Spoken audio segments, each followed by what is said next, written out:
Taming the Villainesses, Chapter 1. To me, a queen only exists in the media. A woman who wears a beautiful jeweled crown and never loses her noble dignity. That's the image that comes to mind when I think of a queen. There was a queen that I came to know recently. Ira von Tarantera 8. Quick-witted people would have already guessed by her name that she's the queen, though not in reality, rather she's a villain character in the novel, Villain Hunter. That's right, she's a villain character. Ira von Tarantera. In the story, she is a tyrant. She's someone who's the farthest away from being a good queen. According to the description in the novel, Ira was a beautiful girl with black hair and eyes. Although she was very pretty and outstanding, she had a low position in terms of succeeding the throne. That was until one day, her brothers and sisters, who were above her in status, suddenly died for a variety of reasons. Ultimately, she became the queen at a young age of 17. She had 17 brothers and sisters, but who knew what their fate was, as they all died in a year. The novel didn't describe that part much. As a result, the child, who was supposed to be the last to inherit the throne, became the successor because she was the last remaining descendant of the royal family. Now, what would happen when a young, foolish girl of the royal family, who knew she would never ascend to the throne in her lifetime, suddenly came to power?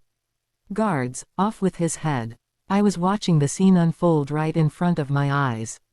Please, Your Majesty. Belmont Douglas, the finance minister at the court, was terribly perplexed. He pleaded that the amount of tax levied by the royal family was too much and that it would cause a backlash among the lords. Your Majesty, please, listen to me just once. No matter how foolish of a queen she was, how could she not know what, off with his head, meant towards him, who was trusted by many nobles and people? In fact, the people around who were watching were also making a fuss. She wants to behead him. Is this for real? Hugh, no. Someone do something. Someone say something to that crazy queen. It had been about 3 years after Ira became the queen. Although she had issued many bizarre orders during her reign, this was the first time she had ordered an execution that ignored legal procedures, so it was natural that people were perplexed. What should we do? I don't know. What are your plans? No, she's not beheading a thief, that's Lord Belmont. How can we do that? The royal guards could only look at each other. Their hands were on their swords, but not moving. What are you doing? I said behead him. If you won't do it, then I'll do it myself. Unable to bear such a sight any longer, Ira groaned and drew a sword from the scabbard of the guard who was standing next to the throne. Ah, this cool feeling. After wearing the crown, it's been a long while since I've used a sword. The sword in Ira's hand vibrated, seemingly eager to taste blood. Ira would then cut the head off the old man in one graceful swing, with a skill comparable to the kingdom's sword master. That was the story. After taking her first blood, Ira would continue on before finally getting deposed. She would then later be hanged on the gallows. The scene where she struggled and died was very exhilarating to me as a reader, but not to the current me. Belmont, since this queen is merciful, despite your audacity to speak nonsense, I'll let you leave your last will. Shing. Ira put her sword on Belmont's neck. However, she did not behead him immediately. I will give you time to leave a will. Because I, Ira von Tarantera 8, is generous. Belmont was kneeling with his head bowed down. At this time, when he lifted his head, one could see a detached expression on his face. It was the face of a person who was prepared for their death. I'd seen quite a few people with that kind of expression lately. The words that came out of their mouth were usually as follows. A glorious kingdom and 500 years of history is being brought to ruin by a foolish girl and a demon. I have no face to show my ancestors. So, upon my death, keep my corpse away from their graves.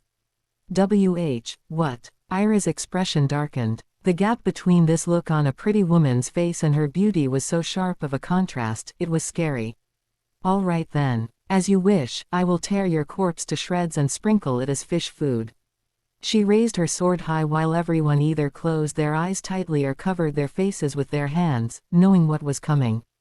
Everything was over. They thought that the blood of an old and loyal servant would warm the court floor at that moment. And that no one could stop this tragedy from happening. However, in this funeral hall-like court, there was one person. Your Majesty. A tall figure. As I opened my lips, the Queen's hand suddenly stopped in its tracks. She then looked at me with a wrinkled brow and asked, "What is it, Taeo? With all due respect, I reckon that executing Lord Belmont like this wouldn't be a good example. As a wise queen, your Majesty should know." Quote. I could see the power receding from the Queen's hand that was holding the sword. Good. I saved Belmont from dying a dog's death. It could be said that I was half successful in preventing the nobles' rebellion, where they united under the pretext of Belmont's death. Queen Ira said, "Taeo, my gardener. My only confidant. Yes, unlike other idiots, your words are worth listening to." "Thank you. So, Taeo, why did you stop my execution?" I could feel the mad Queen Ira, whom no one could control, actually listening to me. At the same time, the resentment and hatred-filled gazes of the people in the court could clearly be felt. However, it couldn't be helped. Because the character, Taeo, which Lee Seong-eum possessed about a year ago, was originally the idiot. The villain, Taeo, along with the queen, led the splendid kingdom of Angmar to destruction. Yes, FCK me, that was my current identity. Oh, how I wished someone could explain to me why this happened. Alas, this was not the time to seek answers, but to give an explanation. So I decided to say the lines that I had memorized beforehand in case something like this happened today. Finance Minister Belmont had sinned, for not only daring to oppose the absolute power of the Queen, but also debasing the royal family by bringing up the history and ancestors of the kingdom. Okay. Continue. If your Majesty personally executed the person who challenged the Queen's authority. Rather than a punishment, it's more like a reward for them. Death by my hands is a reward. Yes, as they had made the Queen's hands be smeared with their filthy blood. What is a reward if it isn't that? It was sophistry. However, it did make the Queen's wrinkled expression loosen. Yes. In fact, that's what I was thinking too. Indeed, the great and wise Queen Ira knows best that this impromptu execution is not a good show of example. I'd said this over and over again like a martyr. Not only did my voice have to be loud, I also must have a clear pronunciation. It was awkward at first, but after a year of doing so, I got better. As I said so, I observed Ira's expression. Ira folded her arms and nodded her head, holding the sword away. Indeed. That's right. Even I, too, thought a simple beheading was too merciful.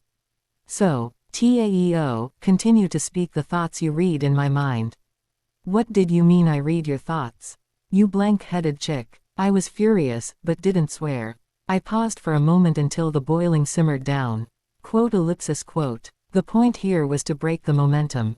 When dealing with Ira, I needed to increase my speaking ability by having everyone's attention and focus on me. It took me a whole year to figure this out. Glancing around, I could feel everyone's grim looks. They probably thought I was licking the Queen's feet to gain her favor. However, I couldn't care less. I had no intention of dying. If I died here, there was no guarantee that I would return to the body of Lee Seong-eum in the 21st century. So, in order to live, I said, "Respected Queen, this Taeo brought Miss Clara, Belmont's daughter, to the court." You brought Belmont's daughter? Queen Ira excitedly asked, as if she was in a gold rush. It was the first time she'd heard of this. Obviously, she played no part here. At that time, I snapped my fingers. Then from some place, men in black robes dragged a slender girl with blonde hair in, tearing her clothes left and right. Oh, Clara. Seeing this, the apathetic look on Belmont's face instantly contorted. Clara. It was like he had been thrown from heaven to hell in an instant. He wouldn't have thought that his precious only daughter would be dragged here. He was prepared to die, so he made sure to hide his family beforehand. However, I already knew that the hideout was located near the southern desert city of Kelthas because I read it in the novel. It might be scummy, but what could I do? Belmont was smart, and by this time he should have realized that his daughter had been taken hostage by me. He was afraid of what Taeo, who was called a demon, would do to his daughter that would be left behind once he was dead. Fathers could endure a blade being pointed at their neck, but they would foam at the mouth when it came to their child. Then, in the end, Belmont would apologize to the queen and avoided the death penalty. This was the conclusion I'd come up with in the last few days, after pulling all my hair out. And that was what was actually happening. Right now, in this court, I was the one in control of people's emotions. With this, the death flags hanging from my neck would also disappear. It was my victory. I grinned insidiously and showed the joy I was feeling. Ira put her sword on the floor and started clapping. I see, that's right. Taeo, you exactly read my thoughts. So, you would like to see both Belmont and his daughter Clara indulge in the act of incest in front of everyone, correct? Yeah, no, I didn't think of that. As expected from you, Taeo. You are the only one who understands me. You know what I want. What you wanted. Hey, FCK this, let's pause. I didn't think that far. Commit incest. Right here. This is terrible. I could feel everyone's eyes on me. They probably noticed it. Ira had no idea, and the fact that I was tempting her like this. I felt like pulling my hair out. I tried to keep Belmont alive, but Ira just kept on fanning the flames. Ira, you crazy woman, that's your death flag. I wanted to cry out loudly, but couldn't. Why were you so eager in sprinting towards your death? Could it be that the future the wheel of fate set for the characters was inevitable? Just as the heroes in myths could not avoid the absurd oracles, couldn't we mortals avoid fate no matter how hard we tried? Even if I, an ordinary person, mortal, used all my wits, was Ira still destined to become a villain? If so, then what about the bootlicker next to her named Taeo? What would happen to me if Ira was executed? No, there was no point in asking. It was certain that I would be torn to pieces by the angry crowd. I was pissed. F***ck fate. I wouldn't stand for that. There might be those who laughed at my misfortune and threw stones at me, but I would outlive them all and be the one who gets the last laugh. I then busily began to think about the next moves I should take. There must be a way. Come on, you'd persevered for a year now. Your Majesty. However, fortunately or unfortunately, Belmont, who was embracing his daughter, bowed before the queen in tears. Your Majesty, Queen Ira. Please have mercy on this old servant. I have indeed committed a mortal sin. But, my daughter. Father. The sight of an old father and his naked daughter hugging each other while crying was enough to make the eyes of many people wet. The queen's guards would viciously steal candy from a crying child and beat them up if it was Queen Ira's order, but even for them. I can't stand it. Me too. When are we leaving work? We just got here. At this pitiful scene, they secretly averted their eyes while wearing bitter expressions under their helmets. It was only Ira who was smiling. What shall I do? The crime of opposing the queen is grave. How should we do this? It was as if a little child was asked to choose a gift by their parents. At this moment, it was once again my turn. Tell me, Your Majesty the Queen, what's your take, Taeo? Yes, Ira asked for my opinion. She only listened to me, a gardener, and not the other people present. Looking at it, I once again felt the same feeling I had every day for the past year. I became the servant of the wretched queen. No matter how much I thought about it, Chapter 2. Following the whole fiasco with the finance minister Belmont and his daughter Clara. Queen Ira left the court and went back to her residence while languidly saying, Taeo, cancel the rest of today's schedule. I'm exhausted from taking care of the state affairs. Ira ordered me in a comfortable tone of voice, unlike the rigid one from court. Did anyone else know that she, the tyrant queen, talked and listened like a normal girl? I'm tired, so I'll be heading to bed early today. I think it's because I've been working so hard these days. Tired your ass. I did all the important stuff, damn it. Alas, even if it was unfair, I didn't dare say such a thing. On the surface, I smiled softly. As expected of the queen. With the wise queen watching over Angmar, the people will be at ease and without worry. Yes, it's also thanks to you, Taeo. The reign I created, half of it belongs to you and it's all thanks to you. You should be proud. I'm overpraised. It was okay to be proud, but not for this. What Ira created was not a reign or peace, but discord and chaos. If one were to leave this beautiful palace right now, they would see streets overran with poor people and gangs of rebellious thieves running rampant while foreigners as well as monsters attacking the fortress's outer walls. I was to blame for half of the problems. Therefore, how could I be proud? I was not some sort of sociopath. If I had to give one excuse, it would be the fact that I did my best to prevent a catastrophe in my own way. This was the reason why I desperately stopped Belmont's execution earlier. In my own way, I tried to do good deeds by using my position as the Queen's closest aide, like providing relief to the poor. But no one believed me and refused to accept it. What? Just a favor? Cut the crap. What type of burden are you trying to put on me, Taeo? I would rather die than hold hands with you. Please, take your goodwill away from me. If it was rumored that I was entangled with you, I would be driven into the streets and stoned to death. The first impression of one's image of you was the most frightening. Taeo had already been branded as a fox-like demon that was attempting to ruin the kingdom alongside the tyrant queen.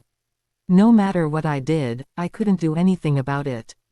Look over there, Taeo is passing by. Shish, don't make eye contact. You might get executed. Who's that behind him? Is that Clara? Poor Clara. Look, even the palace maids were looking at me with fear. To be honest, I had never executed anyone before. He tried to have the finance minister and his daughter Clara commit incest in front of people. Taeo, what a vicious bastard. Ellipsis.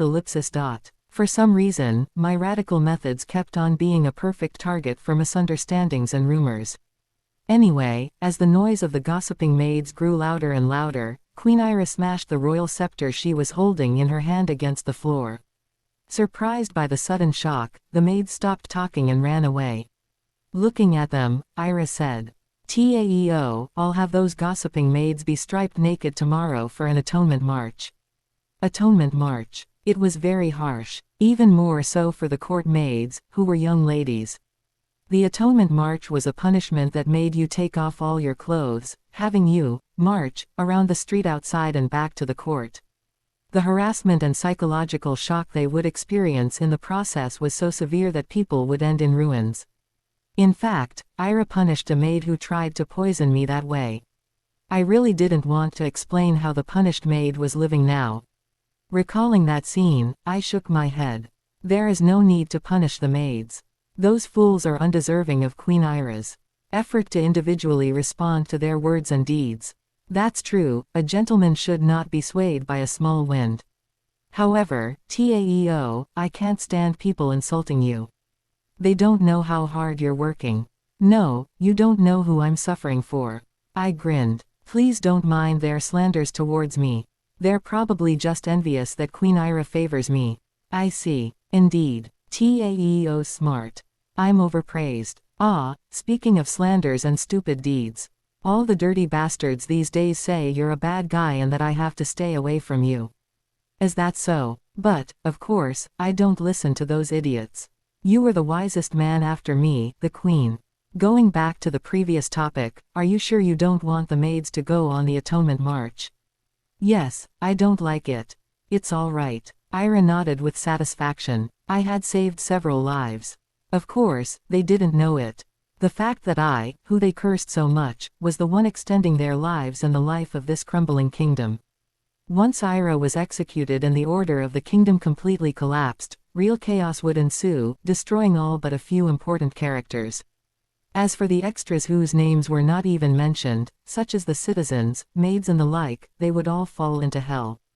The maids did not know this. It was probably better if they did not know anything. Then, Your Majesty the Queen, I have some business to attend to, so I'll excuse myself first.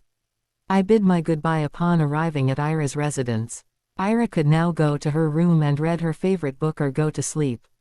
As I was in charge of most of the state affairs that she had given up on, I had a lot to worry about and had to work overtime.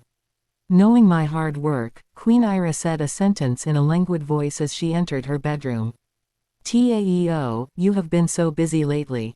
However, since you have nipped the buds of the rebellion led by the finance minister, you can get some rest. That's right. Finance Minister Belmont probably entered the court today, prepared for his own death. No, rather, it must have been his plan to die in the first place.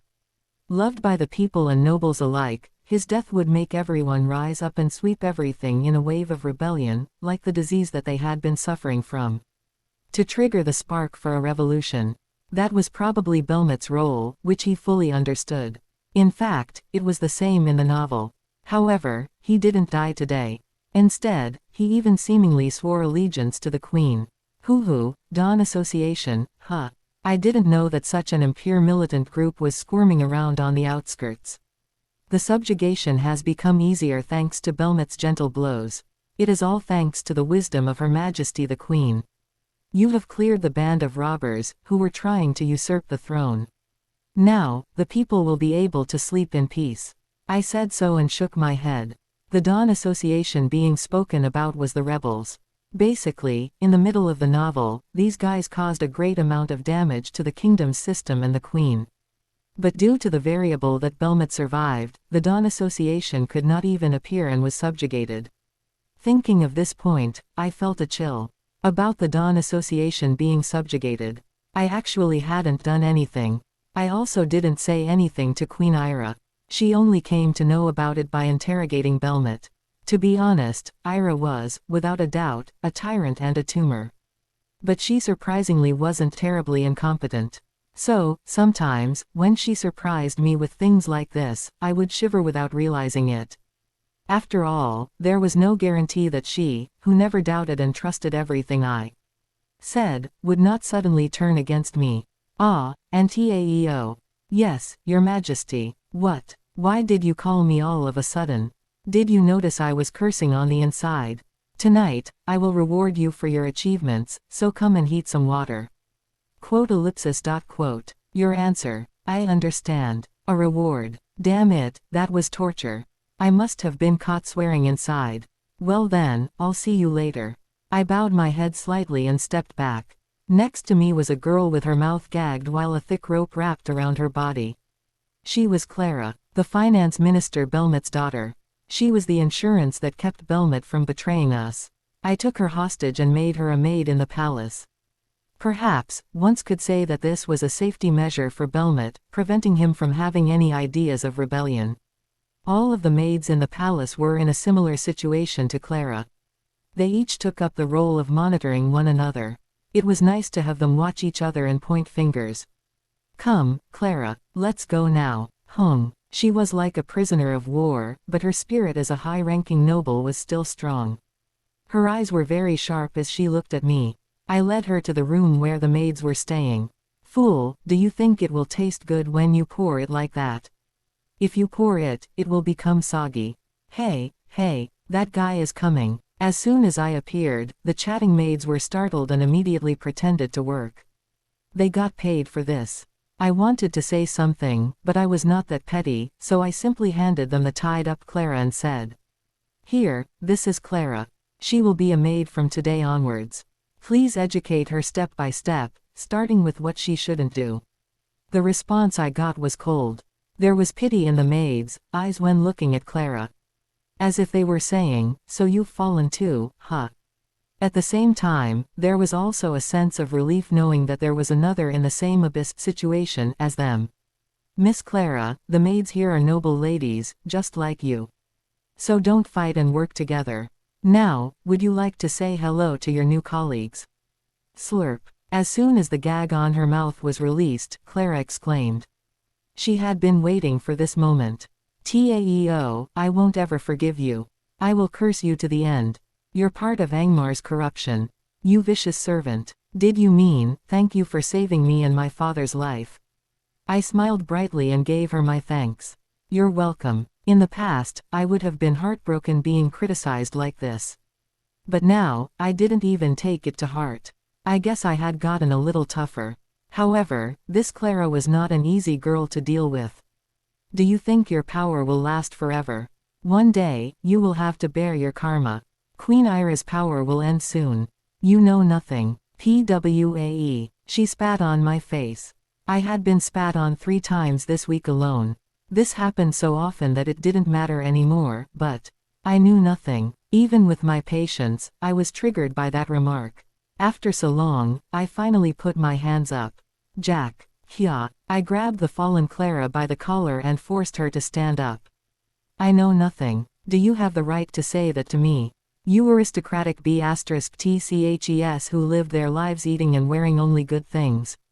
Who dared to make me shoulder the karma and fall into purgatory? Saint, stop, don't hit me. Despite being the one provoking me, Clara was trembling as she touched her red and swollen cheek. I had a lot to say, but I was busy with work and decided to stop here. What are you doing? Get to work. Let's simmer the anger that was boiling inside. More than that, it was a karma thing. I was very confident about the subject I had been taught. In fact, I had a rough idea why this lady was shouting so loudly. She must have something to believe in.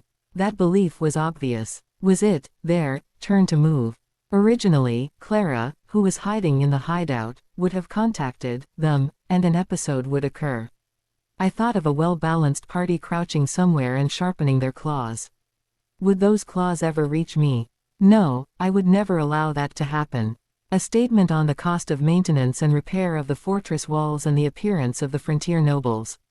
Disciplinary bill for tax evasion of Marquis Lioness. Rogue band, black robe, trend report. Wolf spider mass strike. Low silk yield. Export problem. Horde of rampant michery in the eastern plains. The peasants' cry. People's economy groaning. I roughly processed all of the documents that were painful to look at. After signing the last paperwork, I smiled as I stretched myself out. I'm too used to this. It was amazing to think that I was sitting here in my office with this type of work. Even if I wanted to get a white-collar job, who would have thought that I would end up doing something like this? It was also quite a high-ranking job at that. The court gardener TAEO. That was my current job title. My rank in the court was around 75th, but there was no one in the kingdom who didn't know that I was the second most powerful person in power after the queen. I was aware about this man named Taeo. In the novel, Taeo was a villain who only appeared in a few lines. He had no role other than being so annoying that I wished for him to die sooner. In fact, his importance was almost negligible. But every time he appeared, the comment section would rage. So, in the end, this guy's story ended with just the short sentence, "One day, Taeo was executed according to his karma." I couldn't remember the exact words, but it was roughly something like that. His ending was handled so simply, that it was rather impressive. After Taeo's death, Queen Ira began to lose her powers, and the kingdom eventually collapsed. Yes, if the story continued, I might be executed. However, it was unknown who, when, where, and how Taeo would die, because it wasn't described in detail. One day, Taeo was executed according to his karma. My life depended on that insincere sentence that did not contain the timing or method. Because of this, it was even highly probable that a stone thrown by an angry crowd could randomly fly through the window of the office right now and hit me to death. In fact, there were quite a few instances where I almost died. Not long ago, I barely survived from being poisoned. So, did the swelling in my poisoned face go away? I stood up and looked at the long mirror in the corner of the office. When I removed the thick curtains hanging over it, my face was reflected on the dusty surface of the mirror. No, could I even describe this as mine? Light brown hair and blue eyes. After a year of seeing this face, I'm slowly getting used to it. The face felt like it was somewhere between a boy and a young man. But, to be honest, it was closer to a boy. Though I was not sure about the age because Taeo was the demon one of the kingdom. Overall, he had a good definition and was quite handsome. It was irritating to see such a good-looking boy, but when I remembered that it was me, I felt pretty good. However, there was one flaw, namely a long scar coming from the top of his right eyebrow to the right cheek. It looked as if it was scratched by something sharp. This disproportionated scar was ruining the perfectly molded face, like a villain's scar. He was also actually a villain. This seemed to be the identity of the bad guy. As I was recalling the story of this scar, someone knocked on the door of my office. Who is it? Taeo, the queen is looking for you, to come and heat up the water. It had finally come. Chapter 3. Queen Ira didn't trust anyone. In her opinion, trust was an expression that could not be placed on humans. It was because of that, Taeo was the only person who caught her eye and received a reward from her personally. Come and heat up the water. It was the code phrase for the reward she would give me. She seemed very generous, but to be honest, I really didn't like it. The taste of soap was too bitter at times. Though, that didn't mean I had the right to refuse a reward from the queen. As I said before, Taeo's ending was that he was executed. It might be the fickle Queen Ira who ordered the execution. Damn it. I lived and worked so hard, so why could I not have one win on my side? Reeling in my dissatisfaction, I headed to the queen's spacious private court. There were no armed guards, tight security or barriers. There was only one maid, who was guarding the door of her private quarter. Queen Ira is waiting for you inside, the nameless blonde maid said in a blunt and indifferent voice. Although she looked like an ordinary maid, I knew very well that she was actually an undercover agent who could easily slit a person's neck with her dagger. This one maid was stronger than any other guards. Were her eyes looking at me with contempt, or was it just me? Now, Taeo. Please stand here in front of me. Sook. As usual, I opened my arms in front of the maid and let her perform a light body search. Actually, checking to see if there was anything that could harm the queen was just a formality. After all, there was no way I could hurt her. It was more like the other way around. You can go inside. As the maid made way for me, only then did I nod my head lightly and enter the door. The first thing I could see was a wide garden under the moonlight. The palace garden was filled with flowers and colorful fruits, with swans as well as unknown birds singing beautifully. In the center, I could see an open-air bath with steam coming out of it. Your Majesty the Queen, please pardon my intrusion. Ah, you're here. There was someone in the open-air bath. Since this was the Queen's private quarter, that someone was naturally Queen Ira. Ira was soaking in the warm water amidst the hot steam. A while later, she came out of the water. Thanks to this, her naked body, unblemished by any scar, was revealed in all its glory. Don't stare too much. Even as a noble, I feel a little ashamed. I understand. I quickly moved my gaze away and slightly bowed. She had long legs and a clean body without a hint of hair. Her breasts were the largest pair among all of the women I had ever seen. Ira fully displayed her cute and pink nipples as well as her bare groin. Even her pussy was exposed, without hiding anything from me. She said that she felt ashamed. Did that mean she trusted me that much? Anyway, you came at the right time. Now, apply soap on this beautiful body. She said so naturally, as she always did. Soaping Ira's body during her bath time. That was the reward she gave me. Ira genuinely thought that being given a chance to see the naked body of the queen, who was a beautiful woman, and washing it was a reward. But I couldn't refute it. I hated to admit this, but Ira was really pretty. The prettiest out of all the people I had ever seen. Why was this girl a villain? If she had been a bit kinder, I would have had no problems if she depended on me. Soruk. Contrary to my thoughts and internal regrets, my body moved mechanically. Ira's body, fingertips, chest, slim belly, smooth and firm thighs, knees, as well as her toes were all carefully treated, covered with white foam. Okay, you did a good job of lathering. Then, Queen Ira said, after looking at her body. With satisfaction. You can lick it now. Quote. No matter how often I did this, I would never get used to it. Come, Taeo. Prove your loyalty to your queen. Yes, your majesty. I knelt in front of her and slowly licked her toes. Lick. Foo, that tickles. This was tickling her, but it also tasted like soap in my mouth.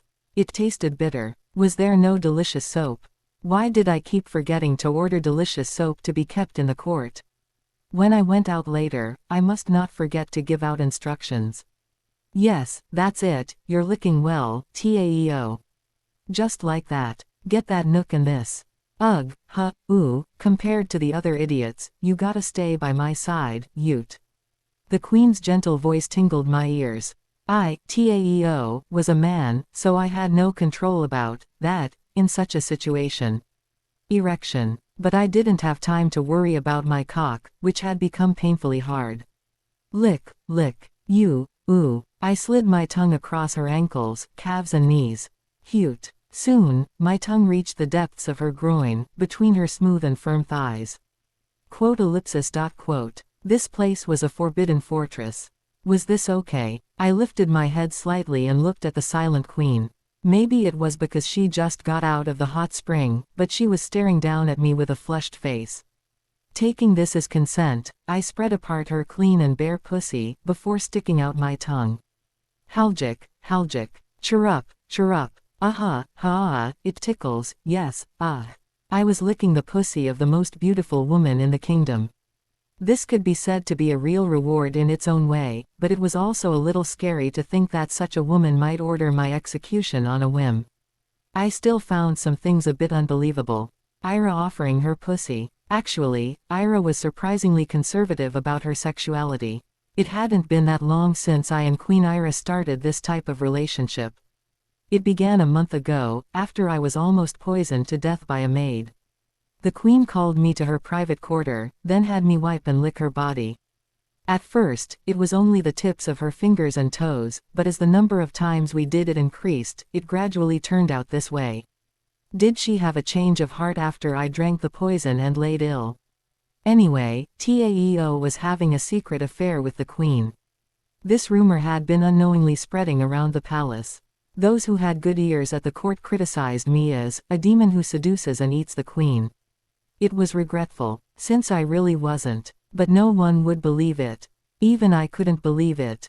To vent my frustrations, I stuck my face deeper into the queen's crotch. Shall we lick the clitoris today? Cute. What is this? This feeling. Ooh tilde. She seemed bewildered at the new strange sensation that she felt. It was probably because today was the first time I was licking her clitoris so candidly.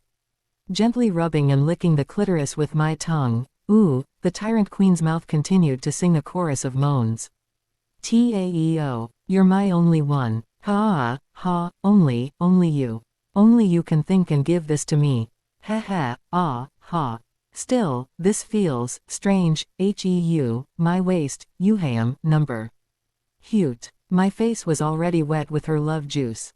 The taste of soap was bitter, but her nectar was surprisingly sweet, so it was delicious to lick. Was this the quality of a queen? I could feel Ira's breathing becoming heavier. Cute.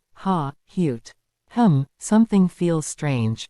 There, good. Taeo, that's enough for now. Queen Ira, who had been wriggling in pleasure, suddenly pushed my head away. I didn't know if something was going to happen if we continued, but Ira always stopped me around this point every time. So I always felt unsatisfied, always licking her pussy, but not doing anything more. It was like getting blue balls. If you were going to give me a reward, at least do it properly. She could also return the favor. Of course, it was impossible for me to just say to Ira, "Queen, suck my dick." If I did, I would definitely have something sliced off my head, that was. As I recalled the experience of seeing a prisoner decapitated, my cock, which had been eager for the female genitalia, slowly softened. My poor little brother. That's enough for today. I can wash the rest by myself. Ira said and poured water over her body. Chua. Then, after washing away all of the soap foam, she covered herself with a bathrobe that was beautifully embroidered with golden and purple threads. I dried her hair and combed it. Combing a woman's hair was very awkward at first, but after doing it a few times, I got used to it. Okay, I have brushed everything. Is that so? Ira gently shook her silky black hair.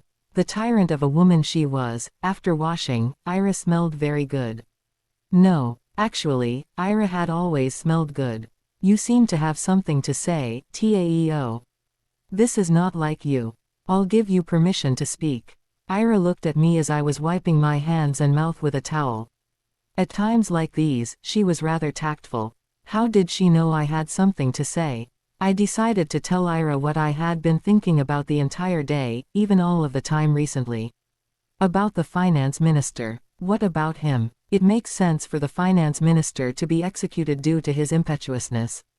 But, looking into it more, there are some things that we could take away from the experience. Go on, keep talking. After giving me the reward, Ira would become quite generous. So, I often whispered things I wanted to tell her in this state. Things that I wouldn't normally be able to say. In other words, this was Taeo's version of pillow talk. Now was the perfect time. So I decided to pluck some courage and speak out. Queen Ira is wise and already knows everything. A wise prince can make bricks from the mud on the floor. You mean even if they are trash, they can still be useful, right? I know that proverb. Yes. In that sense, we might be able to choose from the suggestions of Lord Belmont and several of his subjects. I'll let you choose the person, so that you would have other competent subordinates besides me. Quang. Something suddenly hit the floor. The beautiful pieces in the garden were smashed, along with the sound of the stone floor collapsing. There was a hole in the open-air bath and the water was being drained. Thanks to this, the birds that were leisurely roaming around flew into the sky as if a lightning struck.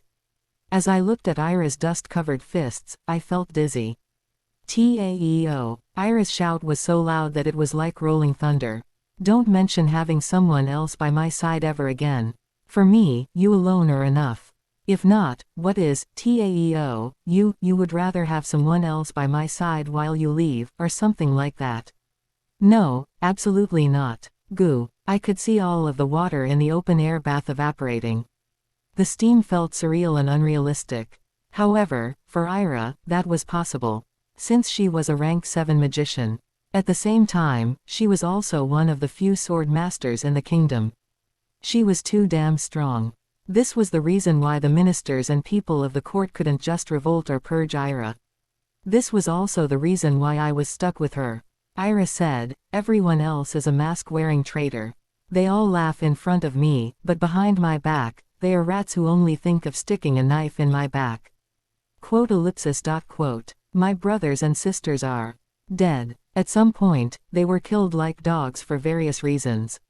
My parents, my brothers and my sisters, the ones who killed them must be somewhere in this court, this kingdom. It's my turn next. If I don't want to die, I shouldn't trust anyone. Ira was almost morbid. This madness was one of the many reasons that made her a tyrant. Ira had no doubts that there was some sort of conspiracy regarding the death of all her older brothers and sisters. After all, there were more than 10 of them. How could such a high number be a coincidence? She also thought that the same people behind the plot would also come and take her life. Was this why she was acting like she was now? I also understood Ira's feelings to some extent because I was also struggling to avoid the execution ending. But did she know? There were rumors saying that Ira coveted the throne, so she killed all of her brothers and sisters. Actually, that was what it looked like to me. All around me, I'm surrounded by scoundrels and foxes who are trying to gain power with my prestige. Mask. They're all hypocrites in masks. Ira's hair stood upright like a beast, but it gradually went back down. So don't tell me to keep them by my side, Taeo. Because it's you, I'm letting you off the hook this time. I'm sorry. Please forgive my ignorance. Yes, I forgive you. Only then did Ira rein in her anger. At the same time, the water in the open-air bath, which had evaporated into steam, dripped down like rain. Thanks to this, I got wet. Ira smiled innocently, I'll have to dry myself again. However, I didn't have the energy to be that giggly. Ira said, if it was not Taeo. However, she didn't know that although I was not a masked hypocrite, I was a freak wearing the face of a demon. What if my real identity was revealed to her? What kind of situation would I be faced with? I really didn't want to see it. And Taeo. The expedition team will be back tomorrow. The expedition team. Yeah, I heard a report that they're just returning from subjugating the barbarians in the south. I didn't hear such a report. Except for Ira, there was only one other person who could shake my command system. Suddenly, I felt cold. Chapter 4. Various noises filled the audience room in the Angmar Royal Palace. I'm against raising interest rates. Lord Belmont, I understand your intentions of paying your allegiance to Her Majesty, but isn't this a little too much? I am also against it. Now, we should instead lower the interest rates and lending conditions, to encourage loans and revitalize the economy. I agree. The hawks and the doves constantly opposed each other. Some of them were right, but there were also many who objected just for the sake of opposing the other side. There was a time when they were united as one. That was when I opened my mouth. Now then, let's proceed with the decision on the issue of raising the salaries and pensions of royal palace members. I'm in favor. Me too. That's right. It's been a long time since we have gathered our opinions.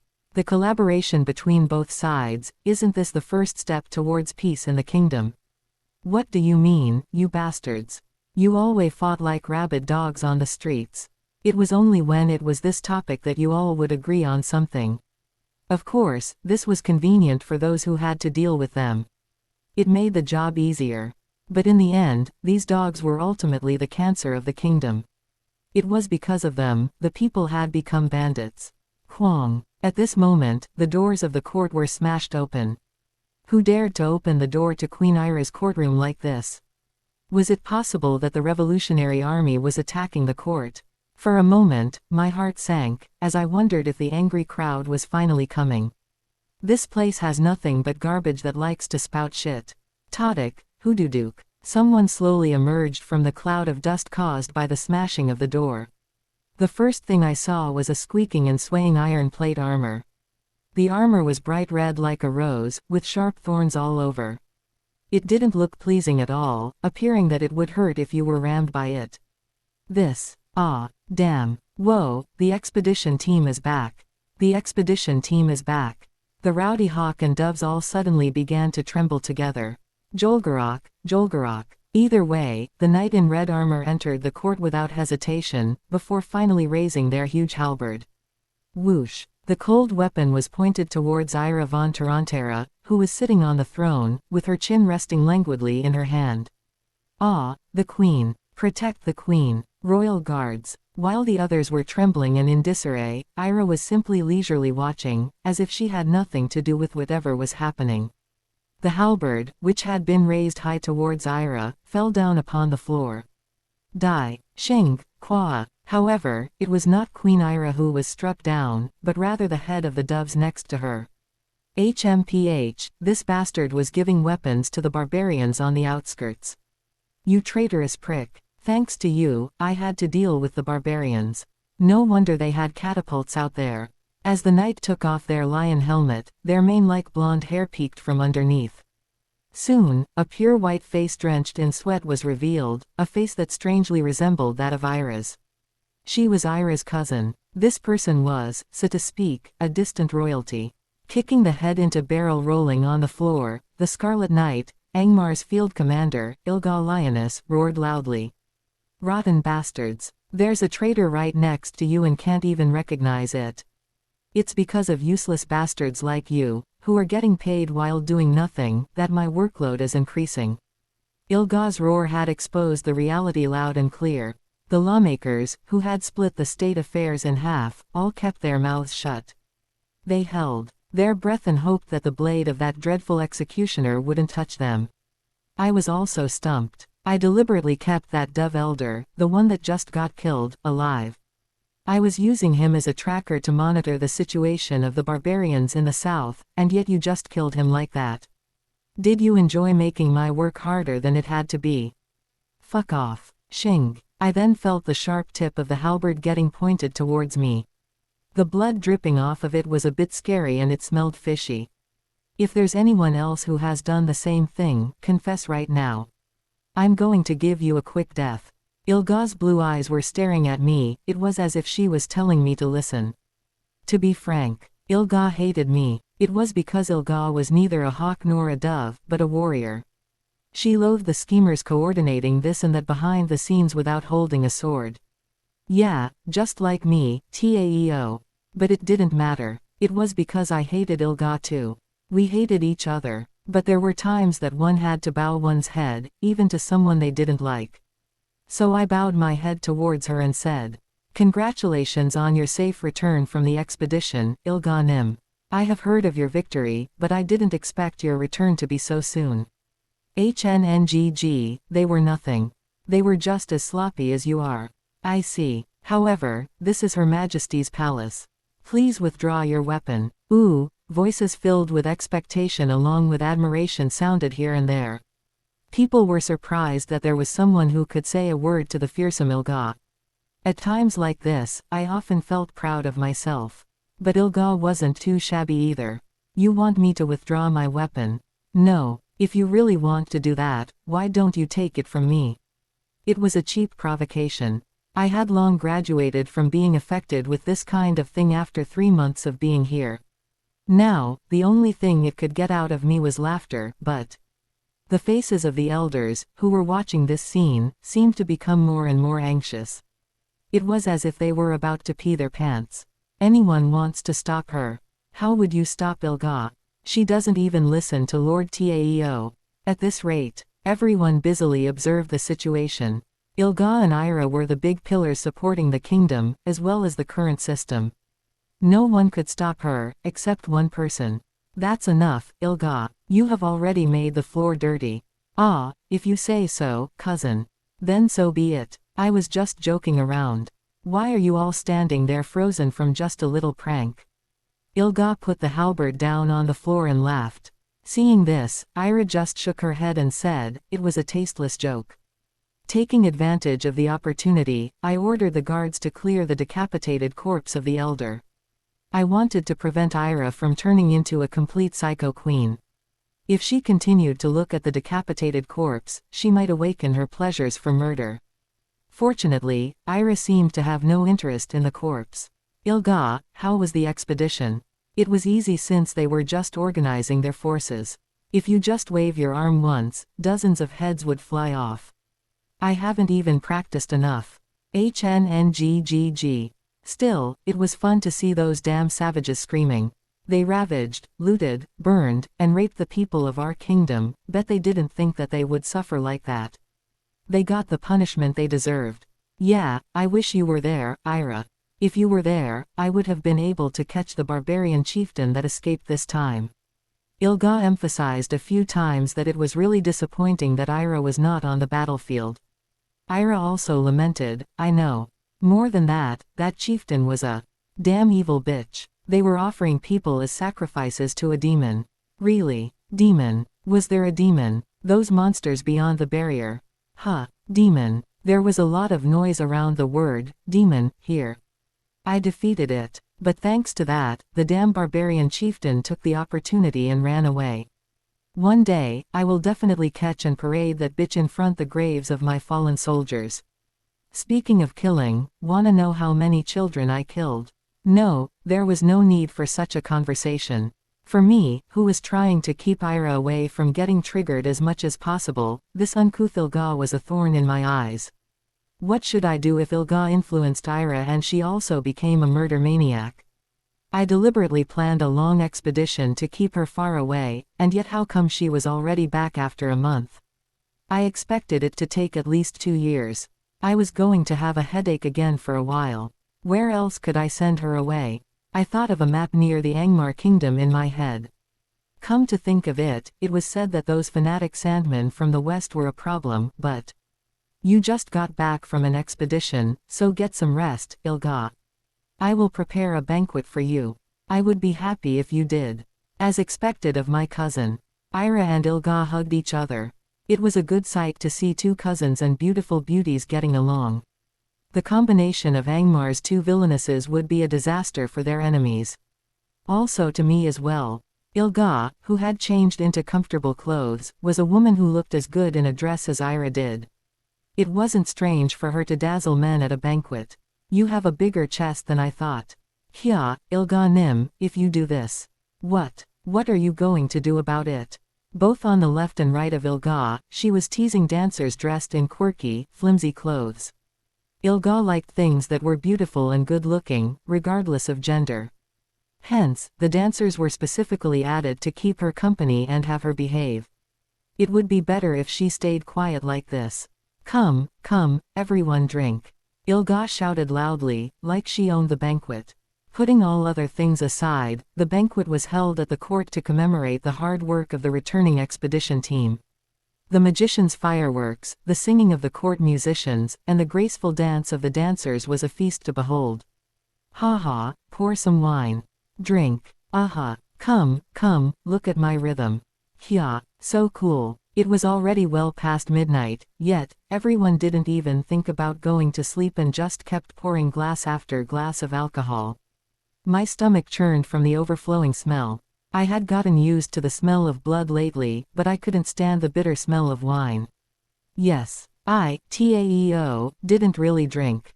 In modern society of the 21st century, one would face many difficulties if they couldn't drink. In this less civilized backward society, being unable to drink was a fatal weakness. You must have had a hard time at the court, sucking honey from this and that, right? Come here, I'll pour you a drink. Drink it up. Ilga, who already looked half drunk, beckoned to me. She was holding Bashkir honey wine in her hand, which was known to be a strong kind of liquor in the kingdom. I'm good. I am a believer in the religion of light, which has the precept of abstaining from getting drunk. So I can only accept your offer in my heart. The precept only says that you shouldn't get drunk, but it does not say that you cannot drink. You won't get drunk with 1 cup. No, I'm really fine. Ilga suddenly began to laugh. At that moment, the boisterous atmosphere of the banquet hall slowly turned silent. The instrument, the singing and the sound of swaying trinkets from the dancers all stopped at once. What is this, Taeo? Are you saying that you won't receive my cup, a toast for fighting with the barbarians for the sake of the kingdom's peace? Ilga's voice was solemn. Her drunk appearance was nowhere to be seen. Her intense eyes gazed at me, making me feel as if my bones had been pierced by a spear made of ice. This was troublesome. Sir Taeo, could it be that you are refusing the cup that Ilganim is giving you? As a gardener, you're refusing the favor of the 3rd Grand Duke of Angmar's order of the royal palace and second in line of succession to the throne, Ilga Lioness Nim. Shing. Ilga's overly loyal bodyguards were also ready to slice my neck off.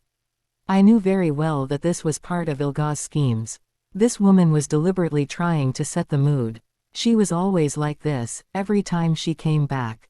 I tried looking at Ira. Ease. Like her usual style of going to bed early, she was dozing off while sitting at a banquet that lasted past midnight. Basically, there was no one there to help me. Perhaps this was Ilga's goal in continuing the banquet until very late at night. Seek. I could see the corners of Ilga's lips rising. Alas, I could not help it.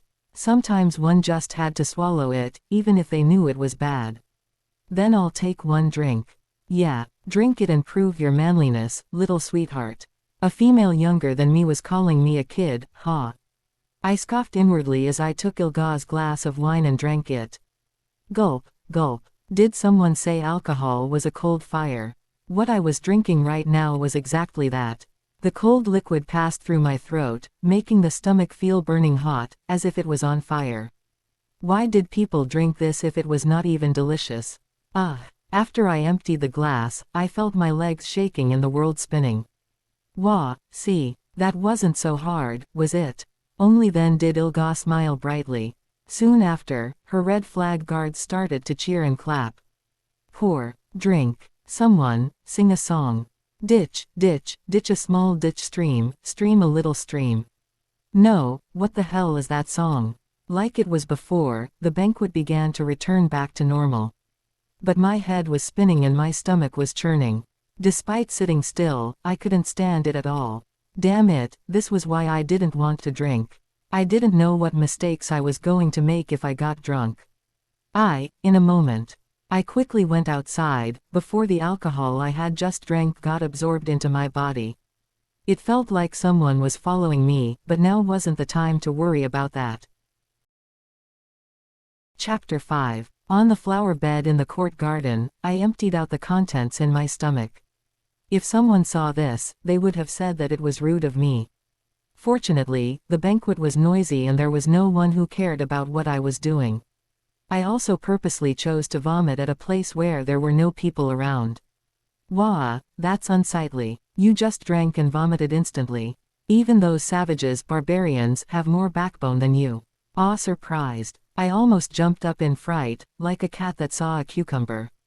I didn't expect that someone would just suddenly talk from behind me. Surprised, I turned my head back in a hurry and looked at who it was.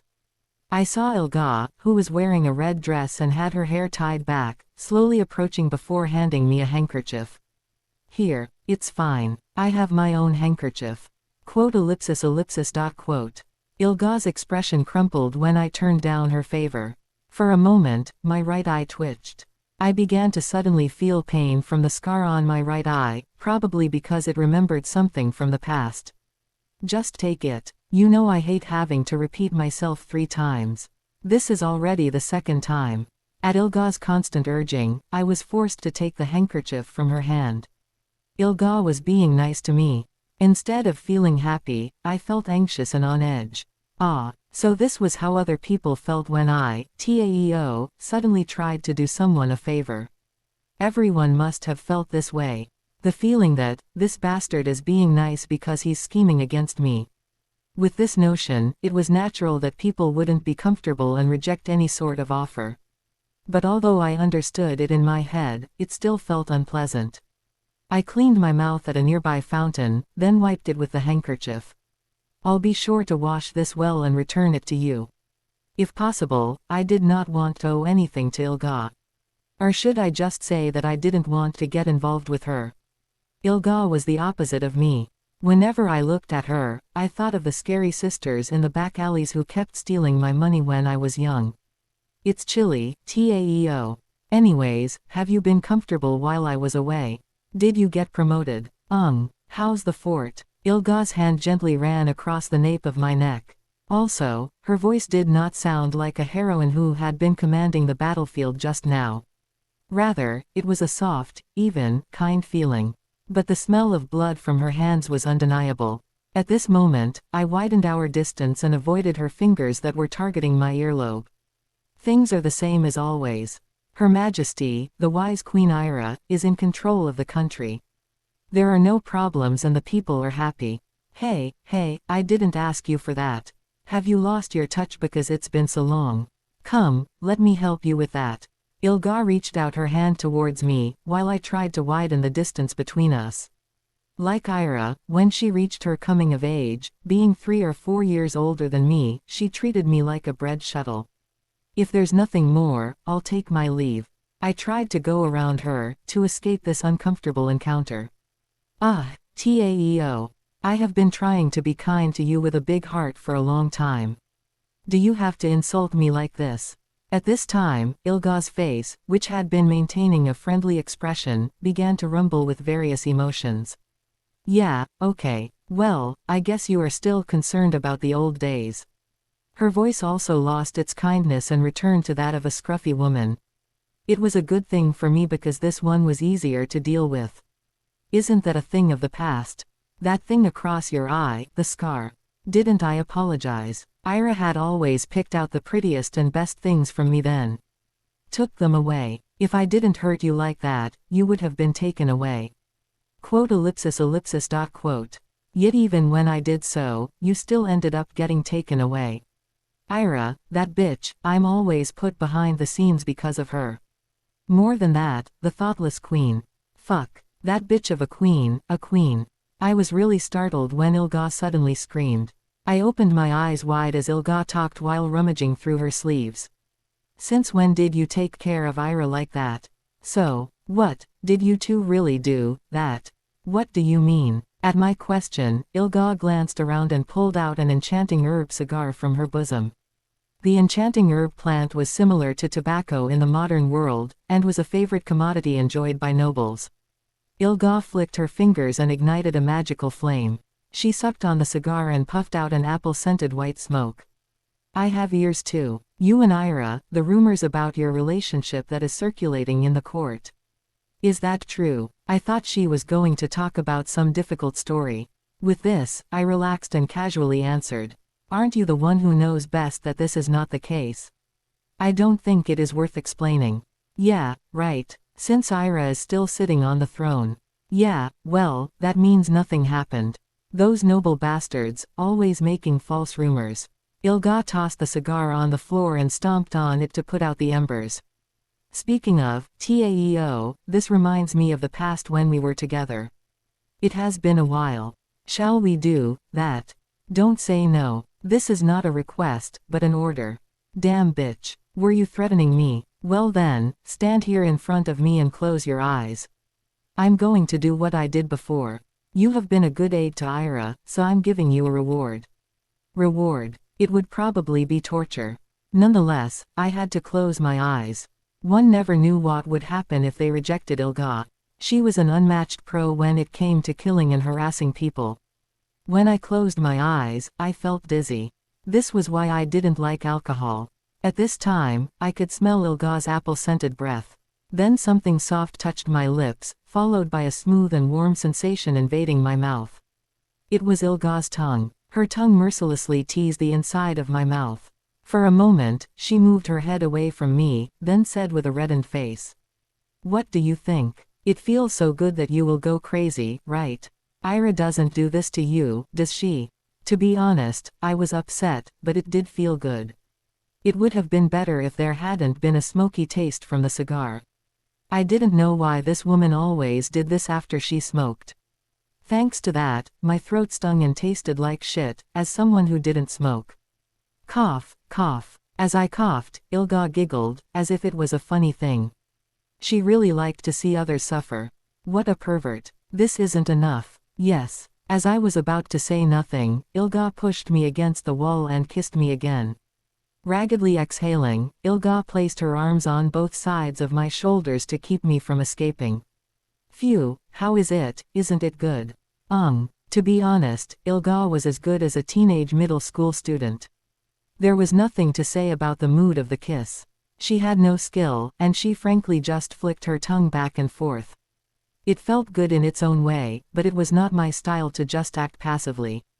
So instead of keeping still, I tried to force my own tongue into her mouth. Ilga jumped away from me. She seemed really startled. She didn't think that she would be attacked, did she? Who told you to move your tongue? I told you to stay still, didn't I? Do you think it's funny? Ilga was angry, wondering if it was because it wasn't Ira who ordered so, or if I was just ignoring her because she wasn't the queen, etc. At this point, even an idiot could notice that Ilga was secretly insecure towards Ira, the current queen of Angmar. She always compared everything to the latter and she strived to always do better than the other. Perhaps it was this inferiority complex towards Ira that was prickling her. As she lived in the shadow of Ira every day, I guess she was trying to relieve that resentment by using me, Ira's servant. This was Ilga Lioness' way of venting. Anyway, don't ever do anything I didn't ask you to do, okay? Ilga wiped the saliva from her lips with the sleeve of her dress. Her blue eyes shook violently from side to side. For a while, she seemed unsettled. Finally, she exclaimed, "Ah," as if she had thought of something. Ilga then pulled something out from the deep cleavage of her dress. It was a small badge or an emblem-like object. What's that? It's something from the barbarians who summoned the demon. It felt a little weird, so I took it. I'm wondering if you know what this is. When I received the badge from Ilga, it felt warm. Perhaps it was because it came from her bosom. So even a cold-hearted girl has warm breasts, I thought, as I inspected the thing.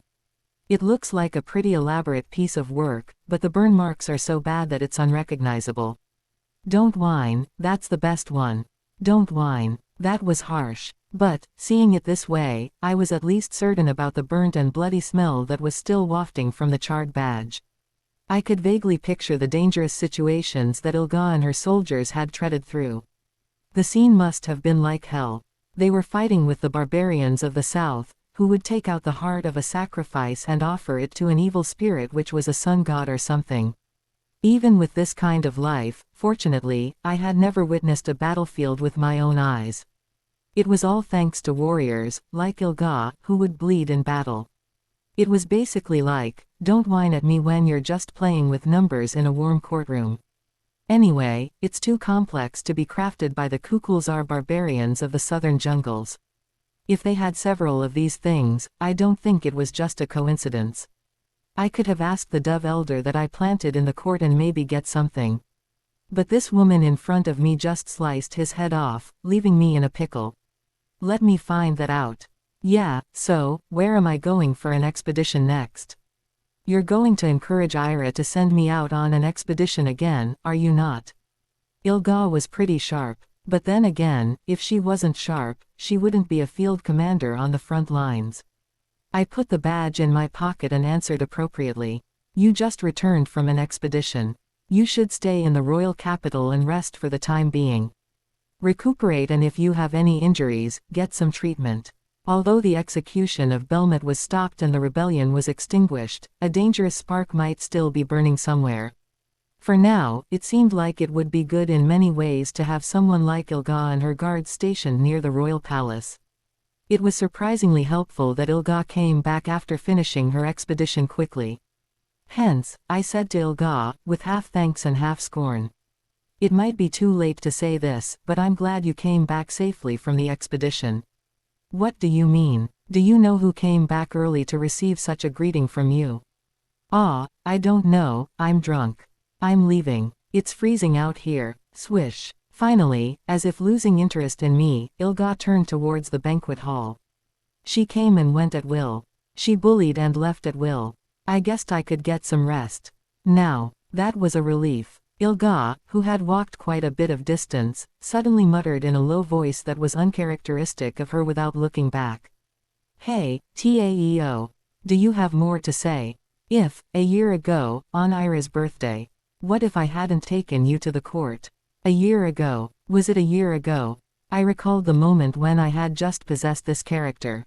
I still couldn't forget the memories of that time. I just suddenly found myself waking up in a cage. I thought I had been kidnapped. A week later, I realized I was in the novel after hearing the name Ilga von Villainesses, who had stopped by the market to buy drinking slaves. I frowned, not really wanting to remember what happened back then. Ilga ended up saying, no, immediately after and went back to the banquet hall, treating it as if nothing just happened. What? That was surprisingly bland. I needed to go home. I was like a beggar working overtime. Was this how it felt to have a get-together with your boss? I left the court and returned to my private residence on the central street of Monarch City. It was a humble residence, a small two-bedroom family home. Since it was far from the slums, the residential environment was quiet. There were no other advantages other than the fact that it was easy to commute to and from the royal palace. Rumors said that Taeo lives in a magnificent mansion, with heaps and mountain-like piles of gold bars in a secret warehouse hidden underground. In fact, I did not have much greed for such things. I thought if I had a lot of gold, someone would definitely want to kill me for it. Even if I didn't have gold, Ira would take care of all the items I needed and the security guards, so there was no reason for me to accumulate something that could lead to my death. However, I must admit, the rumors were half true. My home indeed had a specially made underground vault. It was a really great safe that none could open. After making sure no one was around, I opened the secret door hidden under the living room carpet and entered the basement. Inside were gold bars that wouldn't run out for a few years, and even more importantly, a scroll. A scroll. Yes, it was a scroll.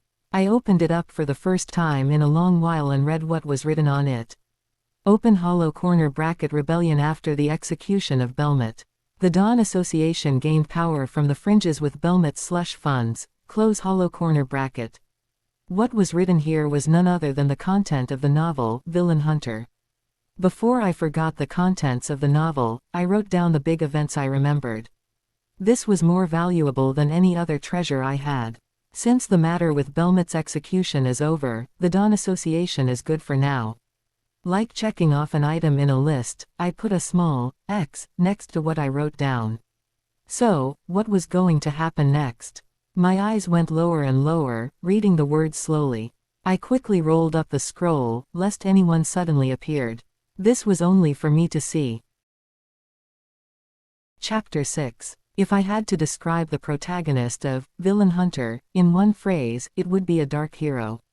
The psychopathic protagonist destroyed the world's overflowing villains as a greater evil. In the process, they made allies, defeated bad guys, and reaped numerous benefits. The cool development, which could be said to be the pinnacle of the evil protagonist, was very popular. Hence, I was able to stumble onto it. Once, as the story was in the middle of serialization, there was a comment like this. Why not also kill him when killing the others? It was about a villain character. This villain character, Taeo, always increased the number of comments every time he appeared. There was even someone who fervently asked for the execution of Taeo, regardless of whether he appeared in the chapter or not. It was me. Tear that bastard to shreds. Fuck. Perhaps the phrase, "one day, Taeo was executed according to his karma," was added to the novel because of me. Maybe it really was karma. Was I being punished? No, what was I being punished for? What did I do wrong? I just lived and worked hard. Was it wrong to read and comment on some novels in my spare time? Now, the past seemed to be a dreamlike life. With that thought in mind, I laid down on the bed.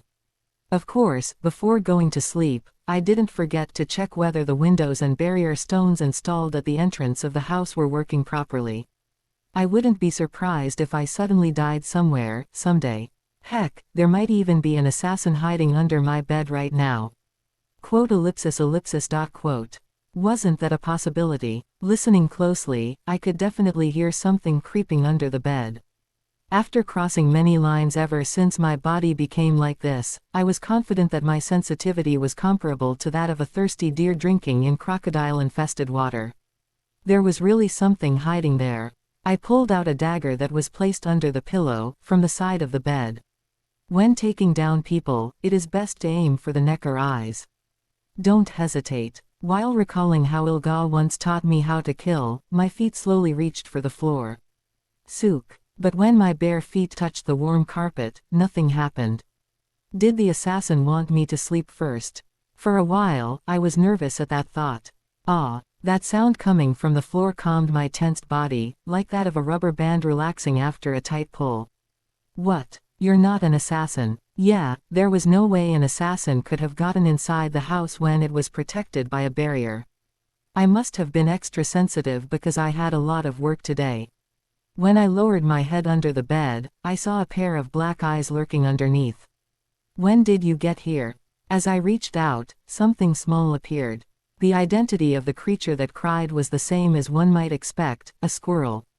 Yes, a squirrel. In this world, squirrels chirped and cried. I didn't know why, but it was common sense. Then again, how did squirrels originally cry? Was it a chirp or a squeak? Didn't matter. Come here. As I spread my palms out, a squirrel slightly smaller than my palm scrambled onto my hand. This little guy with a scar on his left eye was a striped squirrel that lived in a tree from the nearby street, often appearing in my room like now. Did you follow me in when I opened and closed the door? It was pretty smart, so I fed it sometimes.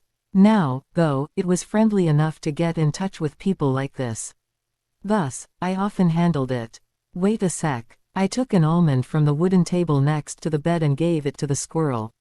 The little guy took and munched on it, before moving its front paws as if asking for more. I don't have any more almonds. Would you like to try this too? It's mint flavored. Okay, little guy, you ain't very picky. Seeing the cute squirrel with its two cheeks bulging, I felt all the complicated problems that had been floating around my mind disappeared. As expected, animals were good.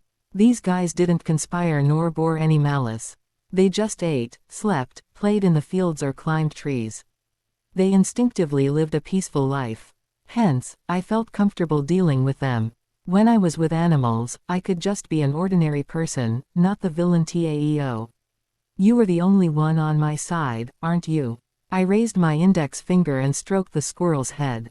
Then, as if to make me eat my words, after it had gotten food from me, it ran away and disappeared somewhere.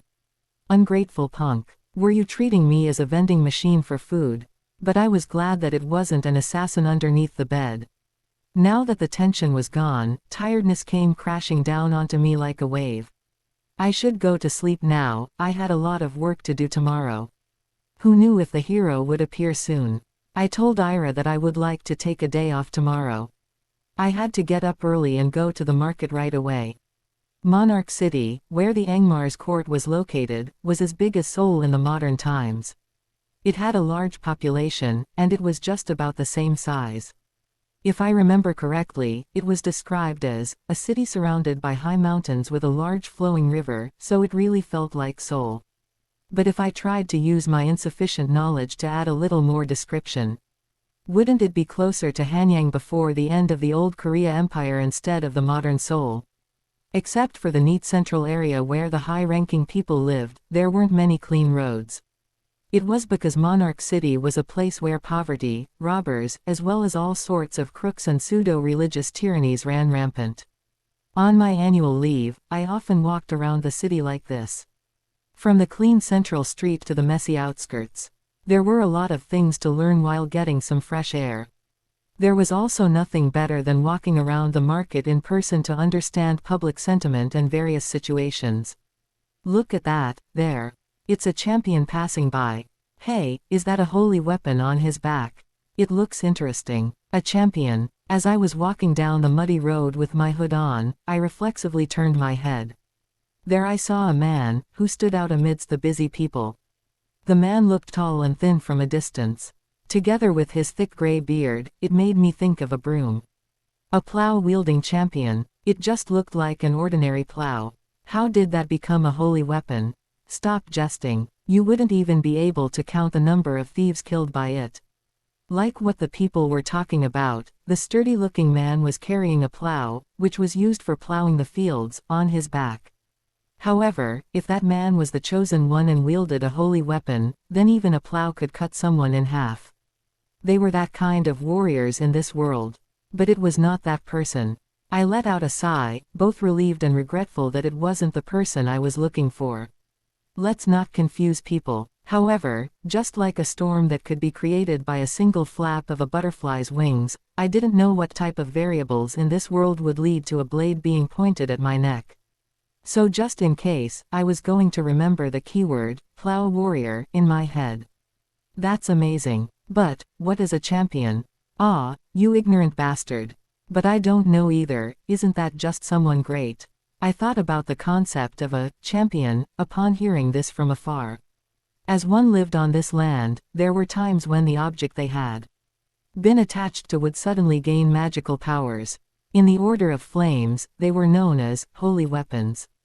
Those who possessed such items were called champions and were used for all sorts of missions or errands. The plowman must have become a plow champion because his plow suddenly turned into a holy weapon. Was he a farmer before? Without hiding anything, the truth was that the person I was looking for also fell into the category of a champion. The main character of the novel, Villain Hunter, resembled this world, just like a mirror. Was today's trip a complete waste? I obtained no news. The weapon they used was unique, so rumors of a strange weapon wielder should have spread quickly. A champion who uses a crossbow. I don't know. No, there is no such person here. Even after wasting my precious time and even some money, I had no clues about the person I was looking for. Did I just waste my time? They surely existed in this world, right? I was certain that they were lying low somewhere and sharpening their claws, before appearing as my greatest enemy. Even with all the means I had, I couldn't find anything about the protagonist of Villain Hunter. I even started to wonder if this world was different from the novel and that, maybe, that person didn't exist. It was not entirely unlikely. Before the sun went down, I thought I would stop by one last place. The place I visited was a tavern in the Westgate slum district. It was quite a distance away from the main street. The tavern was called Open Corner Bracket Nymphs Ditch Close Corner Bracket, and although the name was a bit bizarre, it was a huge 3-story and frequented by many customers. It was like a dumpster for all sorts of things. Surprisingly, interesting rumors and ear-worthy proverbs gathered in such a place. Of course, false rumors, gossip and all kinds of slander were bound to get mixed in, so one should always pay attention. Upon opening the sliding door, along with the ringing of the bell, I could see the faces of people who were already drunk and wasted. It was still early in the evening. Broken cups and spilled alcohol were scattered on the floor. I even saw a mouse with a piece of cheese in its mouth, scurrying into a hole. Phew, reeks of alcohol. The sanitary conditions were very poor. Of course, my nerves weren't so sensitive that I cared about every single thing. After settling in a corner where no one would care about me, I ordered samgyeopsal-like food from a freckled waitress. Now, I quietly began listening and taking in all of the conversations. I, the evil Taeo, secretly had good hearing. Even in a noisy place like this, I seemed to have a magical power of being able to pick and choose the information I wanted. Honey, I didn't wear panties today. Let's eat and dip. I'll make you purr, Tilda. What about purring? No, although it was very interesting, it was not what I was looking for. Champion. Any words about champions? After listening for a while, I heard a particularly concerning story that made me wince. Did you hear? Lord Belmont fell on his knees and swore allegiance to the Queen. I heard it too. I didn't think that Lord Belmont would surrender. That Taeo, he really knows how to break people down. Why is he only using such abilities on evil things? Tisk. They seem to be aware about Belmont's execution incident in the court the other day. I told them to keep quiet and not leak it to the public. But in the end, rumors were still spread. So, are the rumors true? The fact that Taeo, the dim-witted gardener, is actually a big shot. The Queen must have gone crazy. But even though he's such an evil bastard, I envy him. Being able to touch those big melons every night. I had never touched them. A long time ago, I once caught a glimpse of Queen Ira on a trip to Central Street. She was really pretty. Suddenly, my wife looked like a squid. The Queen being the prettiest woman in the kingdom wasn't just a fuss. She's that good. That's what I'm telling you. It was common to hear stories about Ira and me at the various bars. Anything about me was mostly profanity. However, when it came to Ira, it was a subtle mix of hatred and envy. As you could see, just because Ira was a tyrant, it didn't mean that she was cursed at. Surprisingly, there were a lot of passionate hooligans on this street that supported Ira. It made me realize good looks gave very important bonus points for politicians. Though, Ira didn't seem to be making good use of it. But I thought it would probably work out if I helped her. No, it had to be done somehow. A crashing noise suddenly sounded, snapping me out of my thoughts. When I lifted my head, I saw the freckled waitress, who had taken my order, falling to the floor. Hya, what's going on? In front of her, an angry weasel-bearded man was panting. Looking at the chess piece pawn-shaped brooch on his shoulder, it seemed he was a junior official in the kingdom. The yellow belt armband on his shoulder also made him look like a tax collector. He flung his greasy hair back and made a fuss. Can I not like you? Ah, is it such a big mistake that I like you? You looked pitiful, so I patted your butt to cheer you up. The man stretched out his skinny hand, viciously grabbing the fallen female employee's hand and lifted her up. Thanks to this, the girl screamed and cried out. Why are you doing this to me? Let me go. How dare you, slum peasant woman? I'm not a peasant, I'm an employee. Shut it, Sophie. My love is true. If you trample on this pure heart of mine, you will become a real peasant. What? This type of thing happened every time and everywhere. It was common in taverns and bars. However, the rice cakes of the Nymph's Ditch Tavern should appear soon and beat up the junior official. The person who managed this tavern was a pretty scary madam. Someone please help. Let's go to my mansion, yeah. I won't let even a single drop of water get on you. However, no matter how much I waited, the guards never showed up. When I turned my head, I saw the tavern staff in the distance, along with other people, gloomily looking at the scene. What was going on? Wasn't the tavern madam not the type to sit back and just watch her place get trashed like this? Curious, I decided to ask the old man who was clicking his tongue near me, to find out what was going on. Hey, do you know why people are just watching? The old man suddenly roared, as if he had been waiting for someone to ask. How can anyone make a move? Behind him is that damn bastard. Who is this, damn bastard, you were referring to?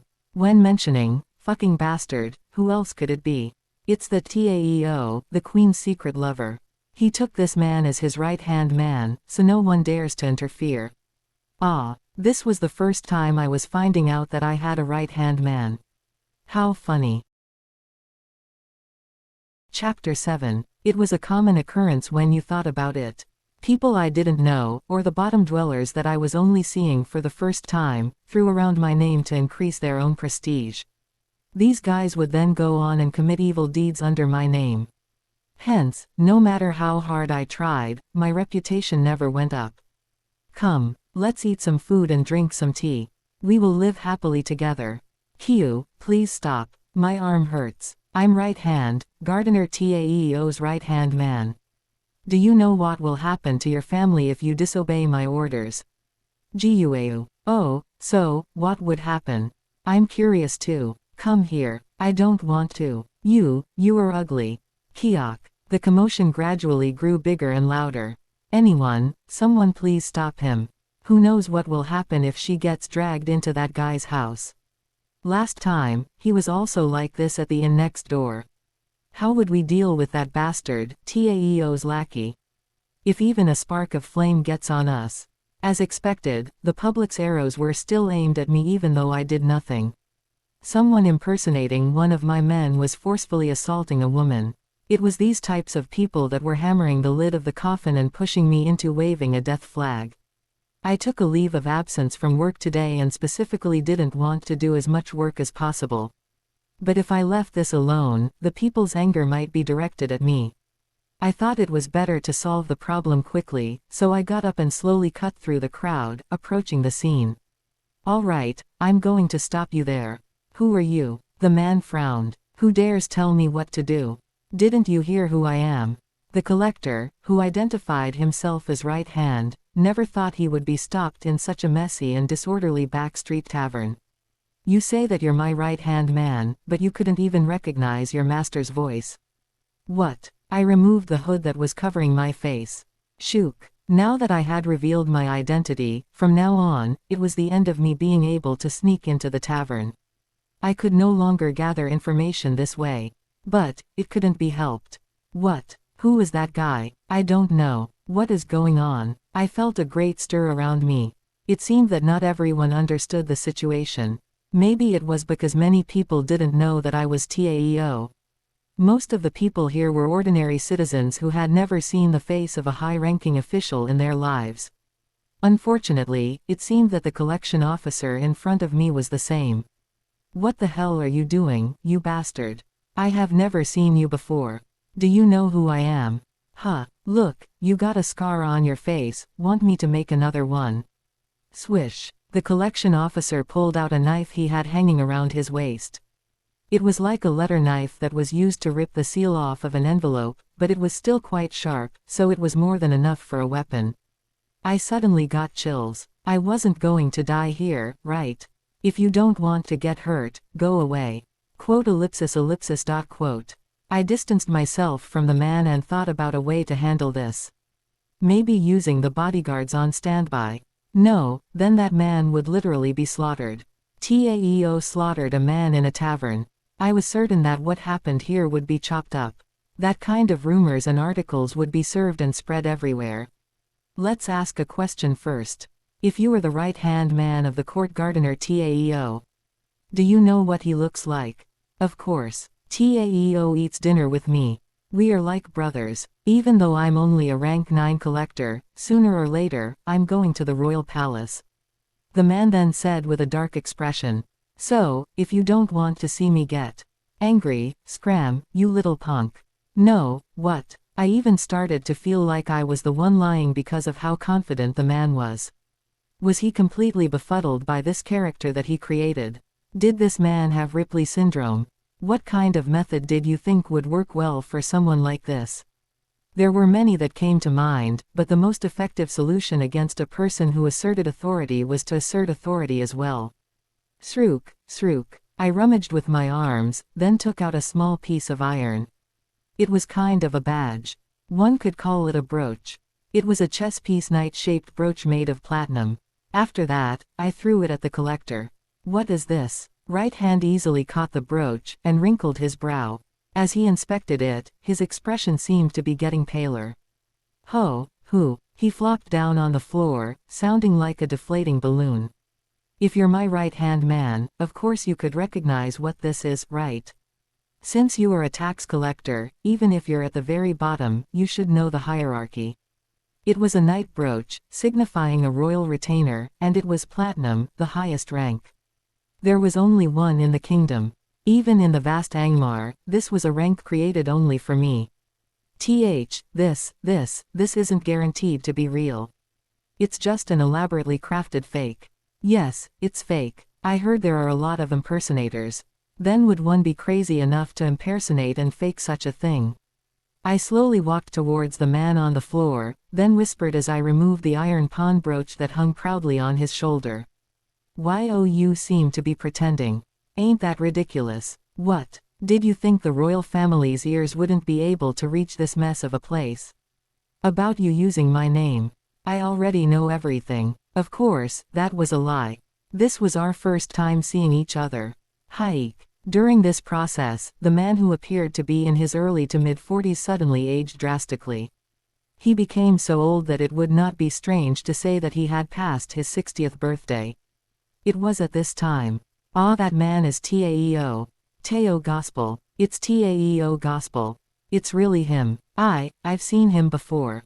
Oh, it's true. Last time I visited the center of Monarch City, I saw him too.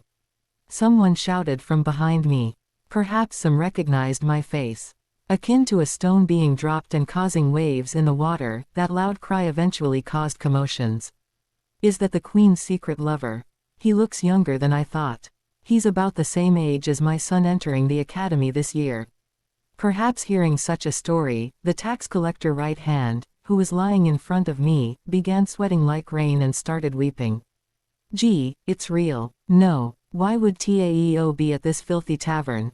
That's ridiculous. It's a lie. I just like the girl. Ah, did he lose his mind because he was under a lot of stress in a short period of time? His mouth was watering while both of his hands and legs were wildly shaking. That was not pitiful, though. Evil bastard. I bent my knees and whispered quietly in his ear. How dare you use my name? A scum like you is my right-hand man. You will be on the barrier row. Then something very surprising happened. The face of the man, who looked so powerless to even lift a spoon, was distorted in horror. I would rather take the death penalty. Not the barrier row. If I go there, who knows what they will do. Please, I'll lick your shoes. Then he fell down at my feet, stuck out his tongue, and really started to lick my shoes desperately. That said, going to the wall barrier row was akin to having your human rights expunged and becoming a lab rat. The treatment was worse than just being executed in the guillotine. Please forgive me. I was uncomfortable. This man just threatened me with a knife moments ago. Now, he was bawling his eyes out and begging.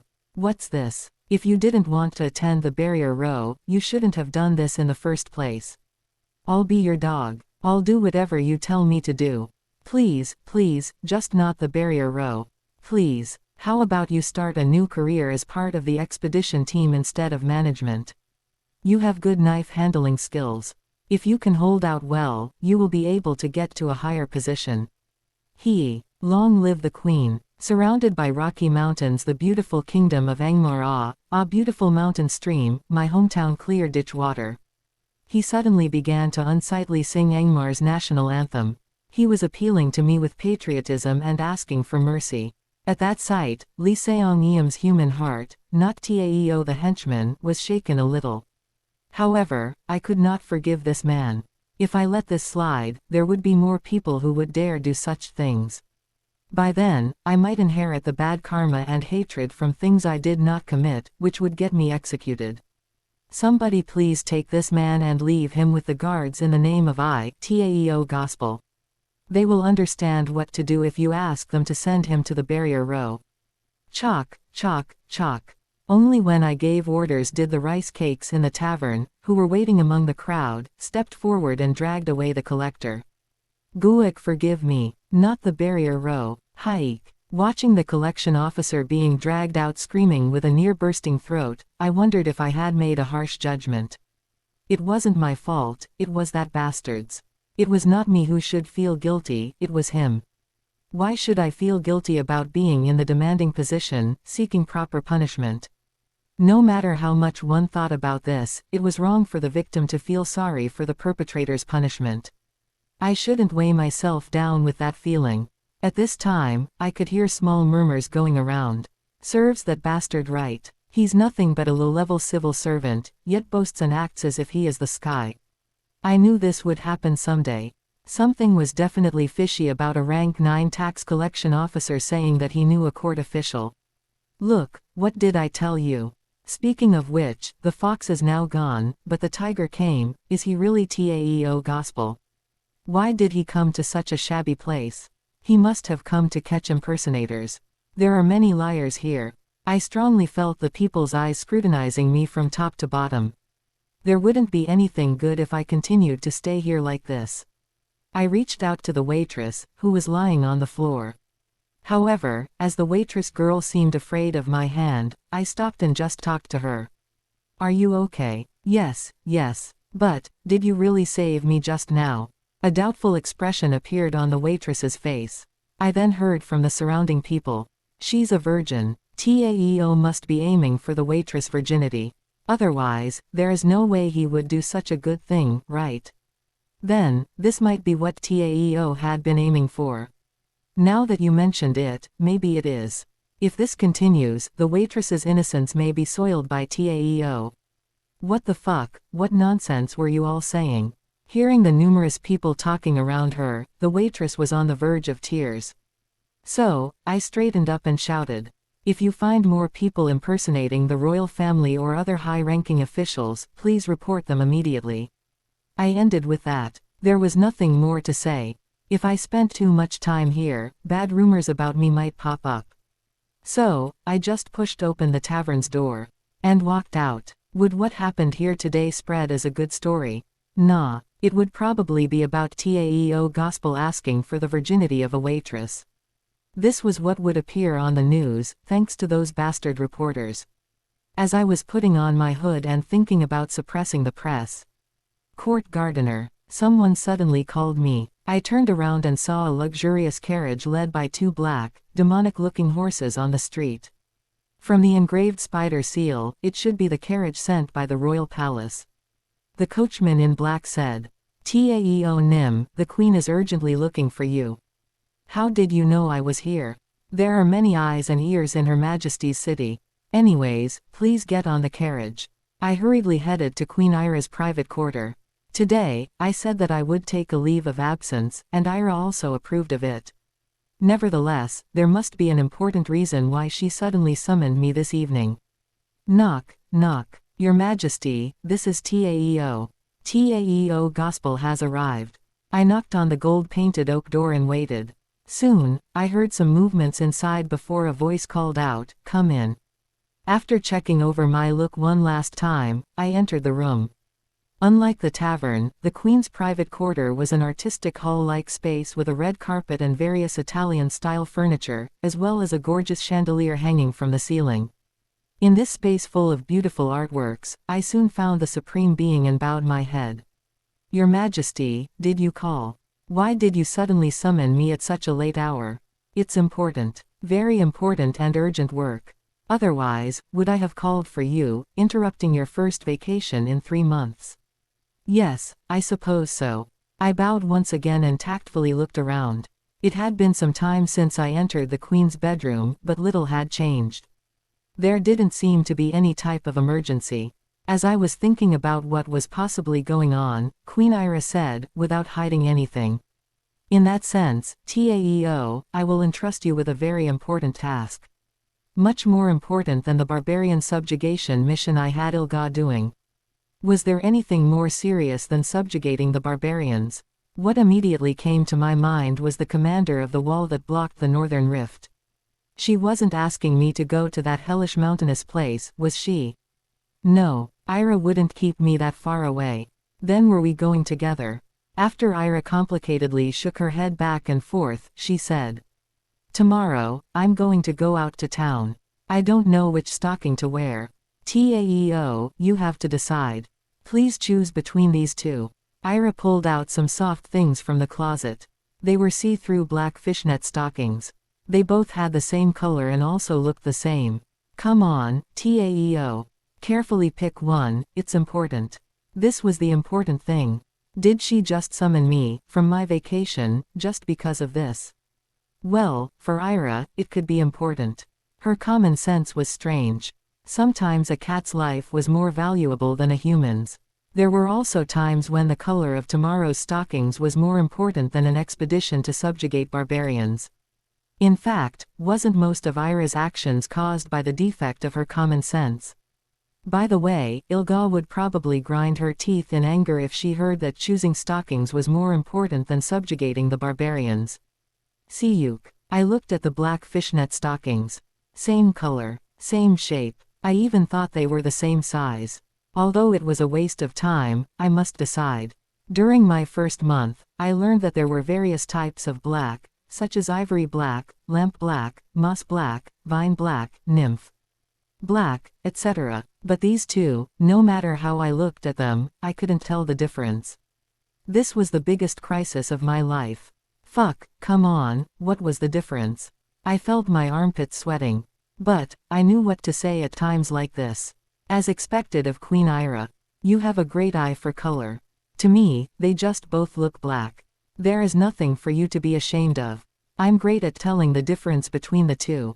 I said towards Ira, yes. Indeed, you were amazing. I concluded appropriately. It seemed terrible, but the point was that there was no malice in these words. Yeah, well then, I have decided to wear this. Ira picked out one of the same looking stockings. If she was just going to choose that, why even called for me? Then, the reason quickly came to my mind. There was a hint in her words. No, wait, you're going out to town. No, seeing you has changed my mind. I'm going now, so, can you change this for me? Chapter 8. You, change my stockings. Queen Ira said it, as if it was natural. It was like this was her right and that it had been this way for a very long time. Well, actually, Ira had always been living like this. She lacked nothing and lived without any type of inconvenience. If there was a problem, everyone else would deal with it on her behalf. She ate only good things like dew, and had never gone to the toilet in her entire life. Come to think of it, I hadn't actually seen Ira using the bathroom during my time here this year. I didn't know if I would ever see that in the future, but... Hurry and change it. I want to go now. Ira's languid voice pulled me out of my thoughts, about the interesting topic of going to the toilet. Let's figure that out later. The important issue right now was this. Are you saying you're going out to town this evening? Yes. The Queen's trip was a job that required quite a lot of manpower and funding. We had to clean the streets, taking away any objects and people that could potentially pose a threat. We also had to hire guards and bands. Anyway, there were a lot of things that needed to be considered. Therefore, the Queen's trip should be a political performance that was prepared and planned for at least a week in advance. At least, that was my thought. However, Ira said that she wanted to go in these stockings right now. Why? Did someone give this idea to Ira while I was away? Only her cousin, Ilga, was in the position to do so. While Ira was speaking, I looked around the room, wondering if Ilga might be hiding somewhere. Taeo, when are you going to change it? Before it gets too late, there is a place I want to go. A place you want to go? Yes. Taeo, have you ever seen a nymph? A nymph. If it was a nymph. Thinking of this, tall females would come to mind. The nymphs were an all-female race. They were like the protectors of nature, rarely found in forests and mountains. It was the most unique and elaborately described race in Villain Hunter. So they were quite popular. If it was a characteristic, they also spoke strangely. Ilga said that there's a tavern run by a nymph. I heard that the specials sold there until dinner time are delicious. If I don't go now, it will be too late. As expected, it was Ilga. This was what happened when Ilga, who returned from the expedition, stayed in the royal capital. Many variables would pop up, with me being on the receiving end of the difficulties. But this was still within the boundaries of being fine. I, at least, had some control over it. Come, take it off, Taeo. Ira sat down on the sofa and gently waved her legs towards me. As always, I skillfully removed the stockings from the garter belt that spanned her long legs. Slip. The sight of the stockings being removed from the smooth and soft legs was honestly something worth seeing anytime. Once the black stockings were taken off, it would reveal the supple white skin. The stockings were pulled past her knees and calves, before revealing her small, dainty ankles as well as slender feet. Perhaps because I had taken off her clothes before, but a scent that resembled the smell of ripe peaches wafted through my nose, making me feel dizzy. I heard that in ancient times, there were maidens who only ate fruits to maintain the scent of their body. Was Ira like that? But it was only natural that Ira's scent, who grew up wearing only good things, seeing only good things, and eating only good things, was so alluring. I recovered my increasingly bewitched spirit and, with a familiar touch, put the black stockings on the creamy white flesh. At this time, the sweet scent was also trapped inside the stockings. Sook, sook, Ira said while stroking her leg. As expected, Taeo is better at this kind of thing. For some reason, the other maids would be shivering and take a long time to do it. What did you mean? It was because they were afraid. I used to be scared of Ira as well. Well, it was still scary. There were a few rules regarding how to act, according to what Ira's mood was. But now, in a way, it was controllable. At least, that was what I thought. I then took the removed stockings and carefully placed them in my pocket. You said that you wanted to go now, but may I suggest putting it on hold till tomorrow? If we were to prepare the necessities right now, it would take too long. By the time everything is finished, it will be well past midnight. Let's postpone the plan until tomorrow and take control of the situation. Usually, this method worked quite well. However, today's Ira was a little different. It's fine to not have any preparation or protocol. Taeo, it will only be you and I, with no other people following. It will just be the two of us going. Just us. This was the first time this had happened. Yes. Taeo, you do this often, don't you? Sneaking around, unbeknownst to people. Wandering the streets without any escort. You were even doing things that were a secret to me as well. Ira's voice was calm and cool. It was thanks to this, I felt goosebumps running down my back. Ira seemed to have known that I would go around the market alone and gather information. I also noticed it and was vaguely anticipating this. A servant acting in secret from the queen. If Ira asked, why are you hiding things from me? Are you plotting a rebellion? How should I answer? I couldn't possibly say that I once read a novel and, since this world was similar to that one, I was collecting information about it. Of course, I already made up 2 excuses for this situation. As I was racking my brain to decide on which of the 2 was better to use, Ira said, Taeo, I will turn a blind eye to whatever dangerous moves you have done without reporting to me. However, from now on, I will escort you wherever you go. I understand. I am sorry. In that sense, how about you come with me today? With our identities hidden, we shall sneak beyond the palace walls. How about it? Doesn't it sound fun? Ira's eyes were already staring at the walls from the window. Ira Nim. This may be rude to say, but I think your clothes are too luxurious for stealth. Huh. But this is the oldest set of clothes I own though. Ira narrowed her eyebrows slightly as she looked at the robe that was draped over her body. She was wearing a top-class silk magician robe which was embroidered with purple and yellow threads. Only the royal family could use purple threads in this world. If she wore that, the meaning of stealth would disappear. Thus, I took a couple of brown robes from the court, the ones maids would wear when they went out. With this on, unless one deliberately revealed their identity, they wouldn't be recognized. Of course, nothing was absolute. You couldn't know when, where, and what kinds of variables could arise, so it was important to stay alert at all times. Come, Taeo. Hold on to my waist. Ira said to me from under the palace walls, which seemed to be 3 meters tall. I gently grabbed her waist, which made Ira put her hand over mine and had me hold on tighter. Hold closer, otherwise you will fall. Hug me. Then, excuse me. Eventually, I wrapped my arms around Ira's waist. I felt that her waist was extremely thin, to the point that I could wrap my arms around it with any problems. Stomp. With the sound of stomping on the ground, my field of vision rose in an instant. My body suddenly soared, as if I was taking a scary ride. To be more precise, Ira jumped over the 3-meter wall. The problem was that her body, which had flown high, was now being mercilessly drawn down by gravity. I almost screamed from fright. The sensation of falling from a high place made me feel as if everything inside my stomach was moving up towards my throat. However, Ira's palms blocked it. To that. Great, we're out. In the past, Anis and I had also often sneaked out of court like this. Anis was one of Ira's older sisters. Among the 12 boys and 5 girls, she was the 4th youngest, right above Ira. I heard that she was a very kind and friendly woman. I remember wandering around with my sister, exploring the surroundings while looking at this and that. Ira really liked Anis. So, when Anis suddenly vomited blood and died right in front of Ira, the shock must have broken Arya's inner sense of scale. Suddenly, it occurred to me that if Ira's family had not died, I wonder what type of girl Ira would have been instead. Since she was far from inheriting the crown, she would probably just drink tea, ride horses, and look at flowers, like an ordinary noble, right? Of course, this type of thinking was meaningless in the current situation, but...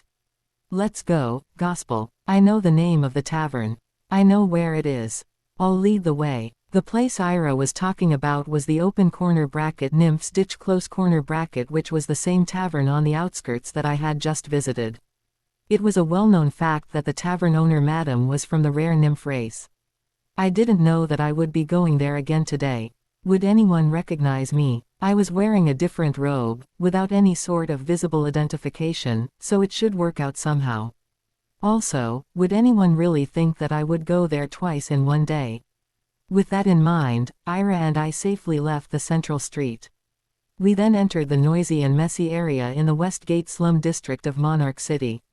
The road was unstable and the ground was dirty, so we carefully watched our steps as we walked.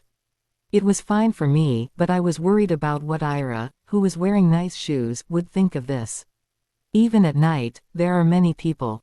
However, Ira was busy watching the people walking around. She seemed to be very interested in this sort of thing. Her black eyes that peeked out from under her hood were full of curiosity. She didn't seem to care about the mud soaking her shoes. Dashing sirs passing by there, are you interested in getting your fortunes read for only a penny? My child is starving, please. When Ira's eyes landed on the beggars crouching on the street, I felt a chilling sensation. What was she thinking about while looking at them? It's spring. It's a chilly day. She didn't seem to have much in mind. Although, I vaguely expected for this to happen. Ira was not interested in most things, unless they were related to herself or a few people around her. Ah, sister, please buy a flower, sister. At this moment, a group of children flocked towards us. These were the ones who sold flowers and pretty stones. The typical slum child who had soot on their faces and hands. These children were pulling on and touching the hem of Ira's robe, while bringing out flowers. For anyone who knew of Ira's true identity, this was a truly terrifying scene to look at. However, much to my surprise, Ira's mouth gently curved up. They are such cute children. She even ruffled the messy hair of the children with her hands. Wow, this Nuna smells good. Where, I want to smell it too. Even though the children were clinging to her in a somewhat rude manner, Ira did not scold or yell at them. Yes, as one could see, Ira liked children. It was because children were naive and innocent beings, without any hint of hypocrisy or slander. At least, Ira seemed to have thought so. Unnie, that long robe. Unnie is a magician, right? Please buy one flower for a coin. It's a lucky flower. A coin. Sure, a flower is worth a coin. Here, miss. I'll pay. I didn't know what was going to happen, so we left the street and moved quickly. I got a nice flower bracelet. We will go this way. After quickly walking, we soon arrived at the front of the tavern. It was a large 3-story building. Maybe it was because it was rather late in the day, the place was very noisy. It would become even more crowded in the late evening. Jingling. What did you just say? Say that again, you prick. Bald head. Bald. That's it, you're dead. I hesitated, wondering if I should really bring Ira here. I am looking forward to meeting the nymph. Ira opened the sliding door of the tavern and went in first. I rushed in after her. It is messy here. I'll take you to a quieter place. Okay, escort me. Despite asking me to escort her, Ira gracefully made her way through the noisy and jumbled tavern. Even in such a chaotic space, her noble poise remained. It was like she was showing off that she was a queen. Look, is that the daughter of some noble family? Seems like they snuck out to play at night. So, shall we try approaching her? Maybe they will allow it, since they are excited about being able to play at night. If you want to see the light of the next day, stay still. I have seen a few people meeting tragic endings like that. It was like gold not losing its value, even if it got muddy. Ira might be hiding her identity, but she could not hide her aura and dignity. Hence, some people with good eyesight were already looking at us. If only they knew that the woman they were looking at, with half interest and half curiosity, was the monarch of this country. Of course, they wouldn't know that. A waitress approached us as soon as we sat down. At first, I thought it was the freckled waitress from before, but it was a different person. Did she already leave? Well, after experiencing that kind of thing, it was normal if she wanted to get off work early and take a break. Dear customers, here is the menu. You can tell us which dish you would like to order. Okay. While Ira was busy looking around, I ordered a glass of honey wine, which seemed to be the most moderate drink. It also had milk mixed with honey. At this time, Ira spoke. I thought you could see a nymph if you came here. Where is the nymph? Ah, are you talking about the manager? The manager is currently. Bring me the nymph. Yes, yes. I felt the waitress, who had brown hair that was tied into 2 ponytails, was bewildered at Ira's request. Excuse me, but what did you say? Did you not hear me? Bring me the nymph. It was surprising that Ira had said the same thing twice. However, things were not looking so good right now, so I decided to quickly intervene. My lady wants to try the manager's special menu. We will give proper compensation, so can you please ask the manager if she could spare some time from her busy schedule? I implicitly stated that the young lady I was serving had a very high status and that it was best to just follow her request. Ah, the waitress, hardened by working in this dirty place, scratched the back of her head and nodded, as if she understood my meaning. Of course, then please wait here for a while. But just as the waitress was about to leave, Ira called out, wait a minute, pulling something out of her sleeves and placing it on the table. This is a tip. At a tavern like this, you have to tip, right? A shiny object was placed on the table. Oh, the waitress, who saw it, screamed in surprise. It was as if she had a mental breakdown. Thanks to that, the noisy tavern suddenly became quiet. It was because what Ira took out was none other than a gold coin.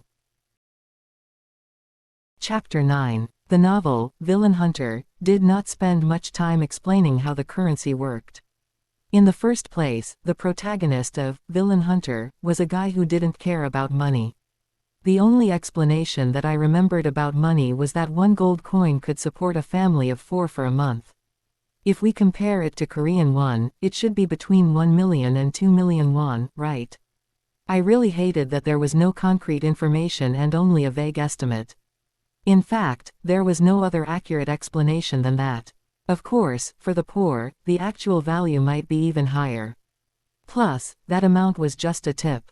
A gold coin. From the waitress' point of view, it was not surprising that she shouted in shock. As a veteran employee, the larger the tip, the quieter they would be and securely stow it in their pocket. But, seeing that she just shouted in surprise, was she actually a newbie? Is this not enough? I thought 1 coin would suffice.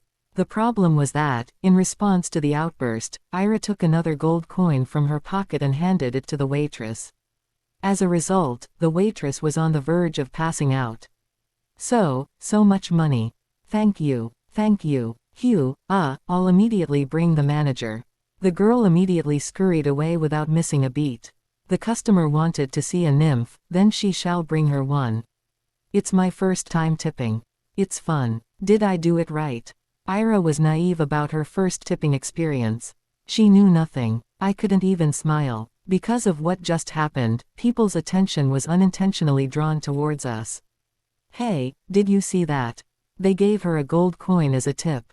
2 even. Is she the daughter of a noble family? Why is she in a trashy place at a time like this? Who knows? Probably to experience being a commoner or something.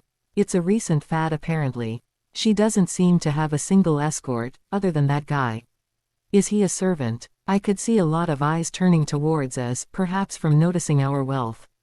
It seemed that our identities had not been revealed, but it was clear that the situation was not very good. It would be dangerous if we got caught in an argument or something. Though it was not us that would be in danger, it was them. Because Ira was not merciful. Meanwhile, Ira kept talking to me, as if she didn't care about our surroundings. I did good, right?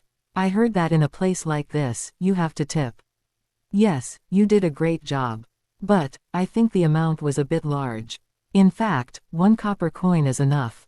1 copper coin, but I don't have that. I have never heard of such a thing from Ilga. It made sense. Since you tried to buy flowers from the children with gold coins. Ira lacked common sense, but it didn't mean that she was dumb. For example, this instance. My lady, excuse me, do you know what 351 times 357 is? Why do you suddenly ask that? Anyways, that is easy. 125,307. From this, one could see that Ira was smart enough to complete a complex calculation in an instant. Otherwise, she couldn't have become a rank 7 magician, which dealt with complex magic. After all, it was said that magic required mathematical prowess. However, she didn't know that 1 copper coin was enough as a tip. Excellent brain, but no common sense and background knowledge. What a waste. No matter how far she was from succeeding the throne, growing up like a flower in a greenhouse, at this point, one couldn't help but wonder what kind of childhood she had. In the meantime, the things she went through broke her mind. This was Ira's current state. Then why not teach Ira common sense? Some would say. However, since Ira did not trust people, she refused to believe the words of others. 2. Exaggerate, even if someone said, 2 plus 2 equals 4 feet, Ira wouldn't believe it. The only people Ira listened to were me and Ilga, if I had to include her. However, Ilga was more like a bad friend and a bad influence rather than a good teacher. I was also not in a position to teach anyone, due to my lack of common sense in this bizarre world. I was having a headache. With a throbbing head, I decided to change my thinking into a positive one. Ira's condition had improved significantly. About a year ago, when I first met Ira at a court banquet, she was like a rose full of thorns. In the past, no one could talk to her nor would she listen to anyone. Compared to back then, the difference was like heaven and earth. I can't wait to see a nymph. Will she come out soon? How much longer do we need to wait?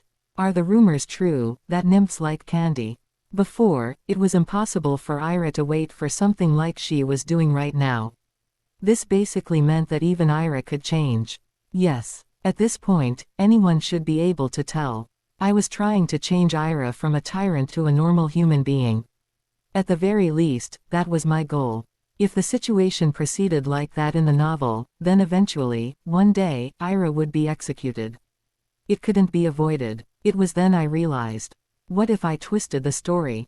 Stopping Belmont's execution not too long ago was part of my efforts to change the future. The deterrence of Belmont's execution was quite effective. Perhaps, by twisting the story so much, Ira wouldn't ever get executed. To save Ira and myself, I needed to stabilize the kingdom, leading it to a happy ending of a peaceful world. Shouldn't that be the evil Taeo gospel, #1 goal? Then, to further change the story, I must do something that the original Taeo and Ira might not have done. For example, a radical change that would twist the genre of the original novel. There were a few that came to mind. The only question now was whether Ira and others would follow suit. However, the things I worked so hard on over the past year were now starting to pay off. It was a gamble, but it was worth it. I had a lot of chips to bet with thanks to the slush funds confiscated from Belmont's. Ilga also just came back from the expedition. Wasn't this the chance to go all in? Good, good. Now all that was left was convincing Ira. Gospel. I returned from my thoughts upon hearing my name. Did you call, my lady? Hey, those guys. They were talking about you. Ira was currently wearing a very dark expression under her hood. She was biting her lip so hard that blood was dripping down her chin. Why did Ira get so angry? I turned my head and saw some men drinking in the corner. That bastard Taeo suddenly changed the law and made it impossible to beat slaves. I can't even discipline the darn thing with my whip anymore. I know, right? This slave rights bullshit. They could even file a complaint to the government office. Just, fuck off. That is not even a slave anymore. Also, what type of slave needs to be paid minimum wage? Now this is really crossing the line. Was giving them leftovers not enough? Minimum wage, really? It seemed that the slave owners were dissatisfied with the enactment of the Minimum Slave Rights Act that I had implemented a few months ago. There was an episode in which the abused slaves united to revolt and caused a great amount of damage to the kingdom. Hence, the Minimum Slave Rights Act was created to stop such a thing from happening again somehow. I can't even fuck my female slave.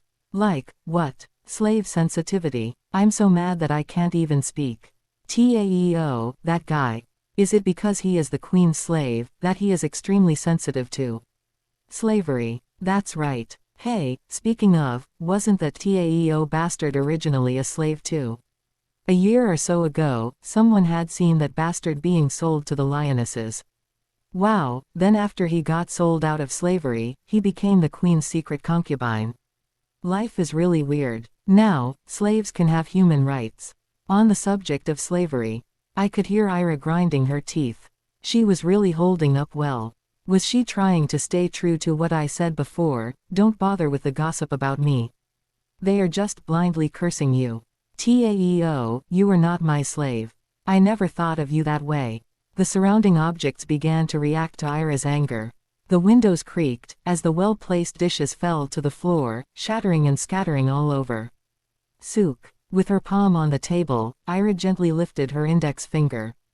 This made the shaking more intense. This was the preparatory stage for the rank 7 magic, earthquake. If this continued, the ground would really shake and everything would be buried in the soil. What is this, an earthquake? Why is the building shaking? Am I the only one who is feeling this? I haven't even had a drink yet. I guess the time has come for the country to collapse. Now, stop nagging and have a drink. All right, give me a drink.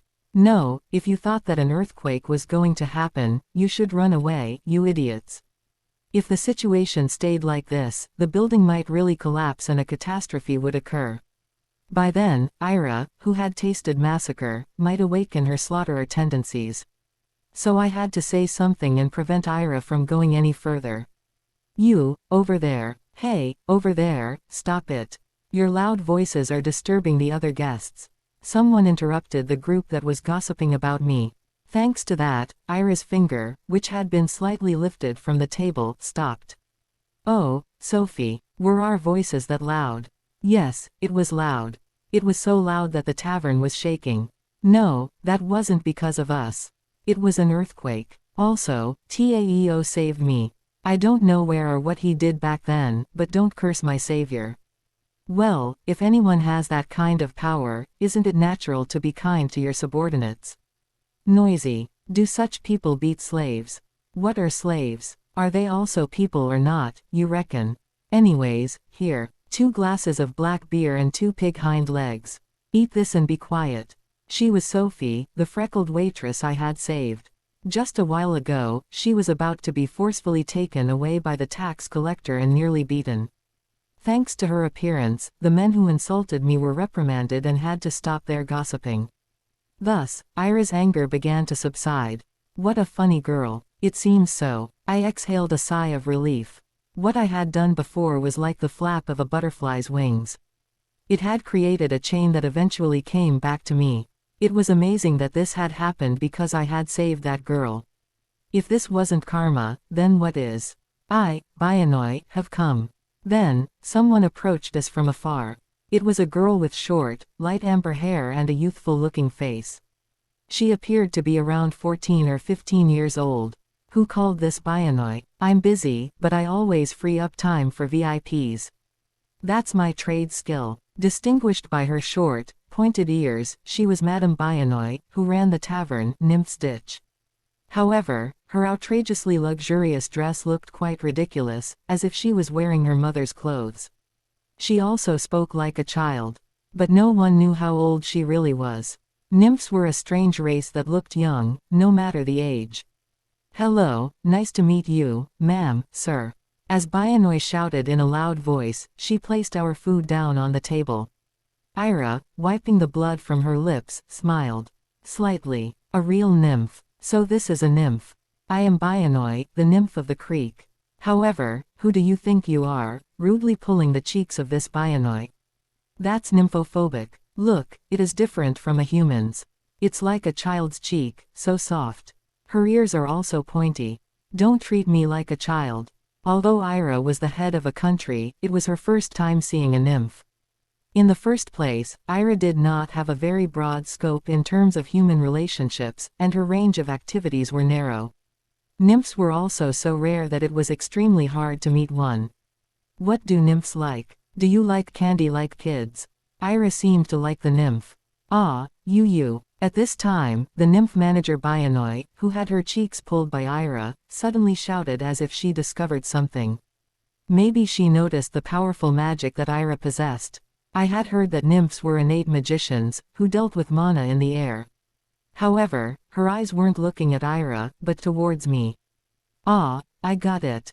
She scrutinized me from all directions before saying with outstretched arms, as if she had finally figured out something. You're a half nymph. Chapter 10. Humans, dwarves, elves, nymphs, monsters, etc. There were numerous races in Villain Hunter. Each race had their own unique characteristics and personalities. Nymphs were one of them. Even before humans came into this world, the nymph race had already existed. I only vaguely knew about the existence of such beings. Yet, only hours ago, I discovered my non-human heritage. So you're saying that I am a half-nymph, a half-fairy? I had just heard a rather shocking truth. That's right. This great Bianoi's eyes, which have been cultivated through business, could tell that your body is that of a gold-rank warrior. Therefore, I dare say that you are a half-nymph. Oh my god, I really was a half-nymph. This was the first time I had learned about this. I had always thought of myself as an ordinary human. Did this bastard, Taeo, really have such a background? He was just a passing villain character. I also remembered that he had no other description, other than being called a demon monk. If we lean our heads together and compare our features, you will see the similarities. More than that, who is this girl that keeps pulling this Bianoi's ears?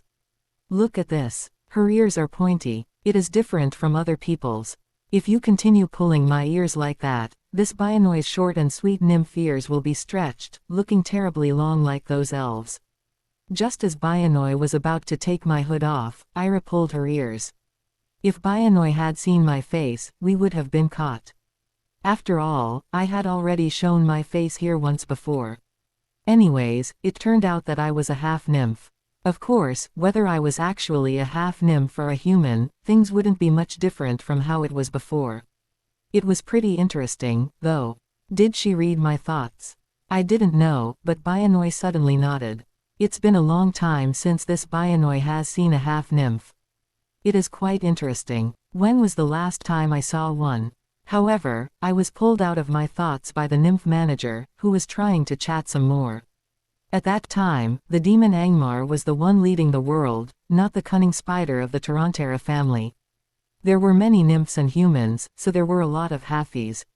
I could see the nymph's eyes getting teary. It was as if she was a long-lived fairy servant, reminiscing about the distant past. It would be better if we did not talk about such topics. There were some things in this world that were better left unspoken.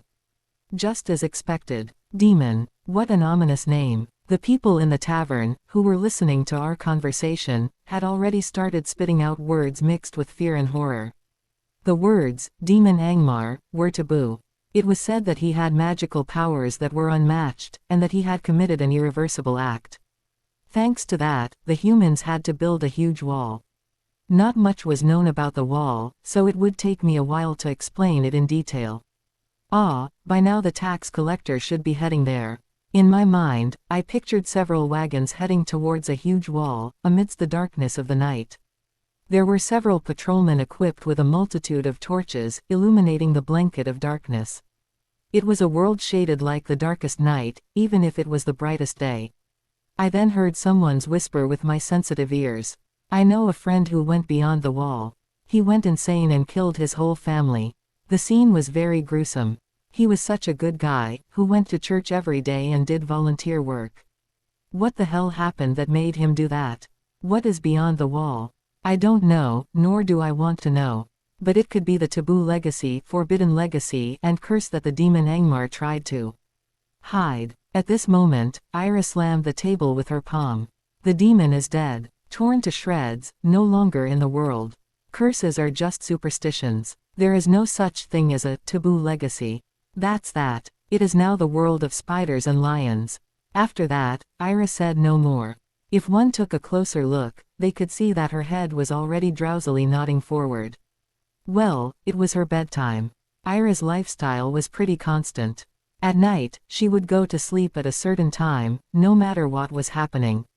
If there was a weakness, then this was hers. Only a few, including myself, were aware of this. Seeing her yawn, I decided it was time to leave. I couldn't even eat my food, but it was probably wiser to get up and head back before anything else happened. It was nice meeting you, Miss Manager. However, we have some things to take care of, so we will take our leave first. I took out a gold coin from my pocket, but Bianoi shook her head. No need. It's nice to meet someone of my own kind, a half-nymph. There is no need to pay. No need to pay. Did such sweet, gratuitous favors exist in this world? I wondered if there was some kind of scheme behind this facade. I couldn't help but be suspicious. Sook. Bianoi suddenly grabbed my hand and added. Looking carefully, other than fairy blood, there is also a mix of something alien, something very foreign. Quote ellipsis exclamation mark quote. I was startled at those words. It felt as if I had been shocked by static electricity. A mix of something alien. Could she have noticed that I was possessing Taeo gospel? No one had ever noticed that fact. Ira might have heard that. I quickly left the tavern, with the half-dozing Ira draped on my shoulders. Let's quickly go back to the palace. I should arrive there before midnight. Just as I noticed the few telltale signs of people following us, a feeling of fatigue had creeped into my body. I knew this would happen. Today's schedule was a mess. As I continued walking for a while, a narrow alley soon came to sight. I had been trying to take the main road as much as possible. I was in a predicament. Hee, where are you going? The noble lady looks very tired. We know a good place to rest not far from here. At this time, the people following us started to speak. I tried going the optimistic perspective and hoped that they would just eventually give up, but it seemed they weren't that smart. Stop for a moment. Yeah, I have something to tell you. Stop. According to the voices behind me, there were roughly 2 men. They were probably sitting in the far corner of the tavern like we were. When I turned my head, as expected, 2 men were approaching us. It was late at night, so I couldn't see their faces. However, they had strong physiques, and were armed with a dagger, a potion, a long sword as well as having an axe on their waist, respectively. They were just your common, ordinary thugs. How was Ira currently? Quote ellipsis. She was half asleep. Maybe this was a good thing, in case the rock would crack the delicate egg. I said to them, while pulling a dagger from my waist.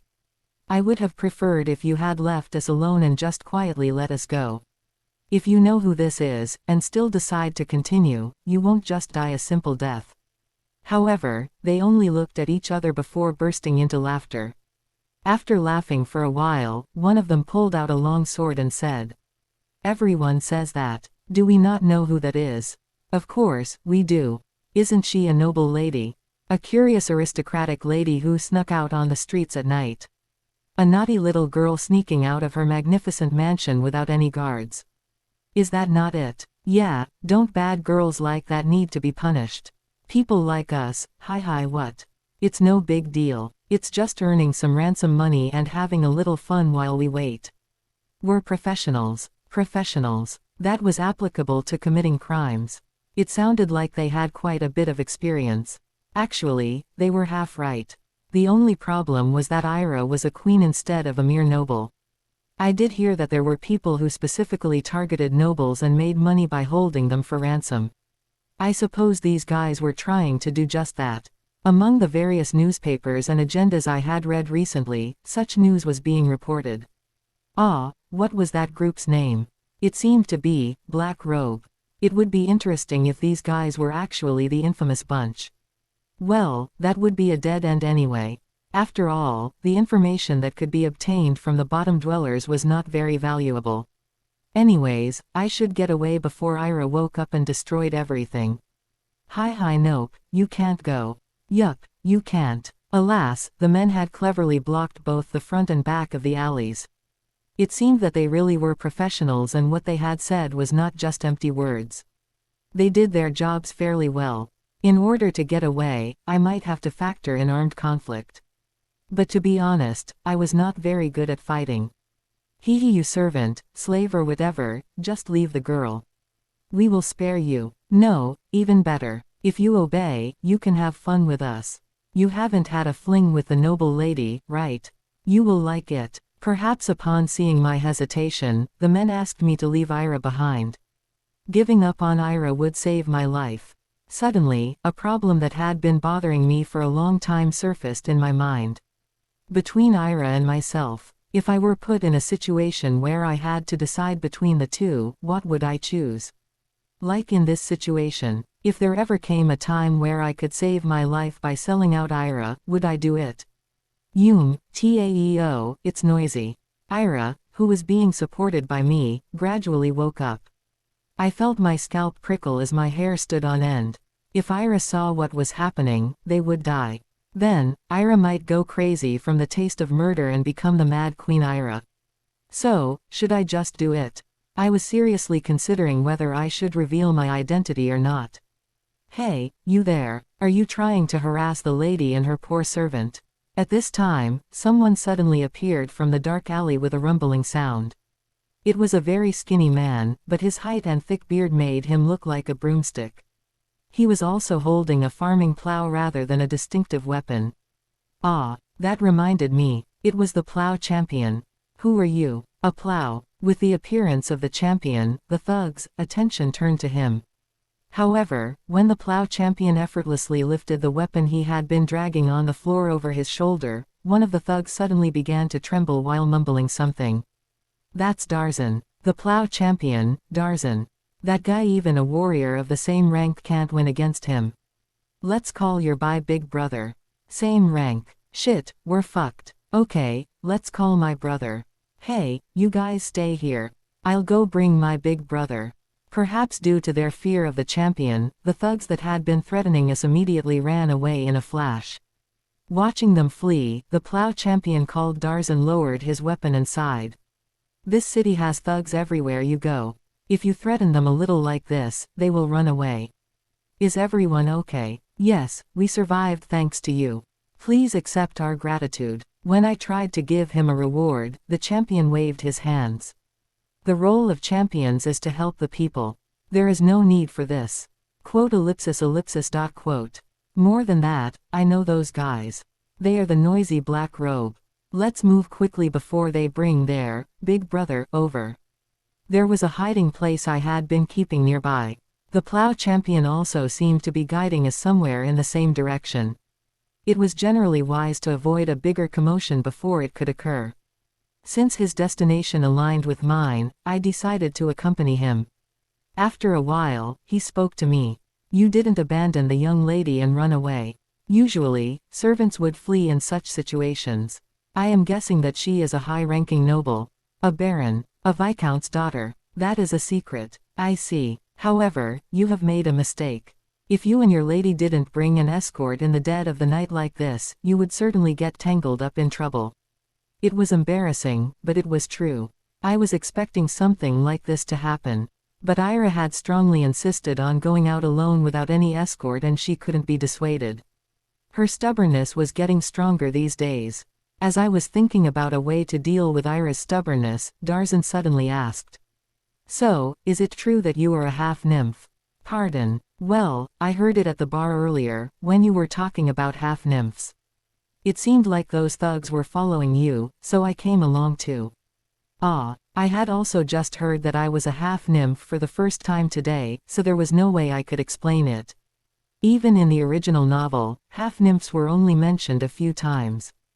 There was nothing to go off of. While I was contemplating on how to reply, Darzan added a few more words. I heard that half-nymphs are mostly female. Males are very rare. Of course, even if there was a male half-nymph, they say that it would not be functional. But, is that true? Oh, I'm just asking out of curiosity, Darzan mumbled, as if he didn't care much. Though I had a hard time understanding his question. What do you mean by, is it true that it would not be functional? You know, like a mule. Mules are infertile from birth, since they were born from the mating between a donkey and a horse. A sad misery of a mixed race created by human selfishness. Maybe, you too. Are you an eunuch? No, would you just ask people if they were an eunuch? Why were you asking me this? You rude bastard. I thought that by being a champion, you would have some tact, but it seemed that you were not any better than other people. At that moment, Ira slowly opened her eyes. You low-level hypocrite, don't speak ill of Taeo.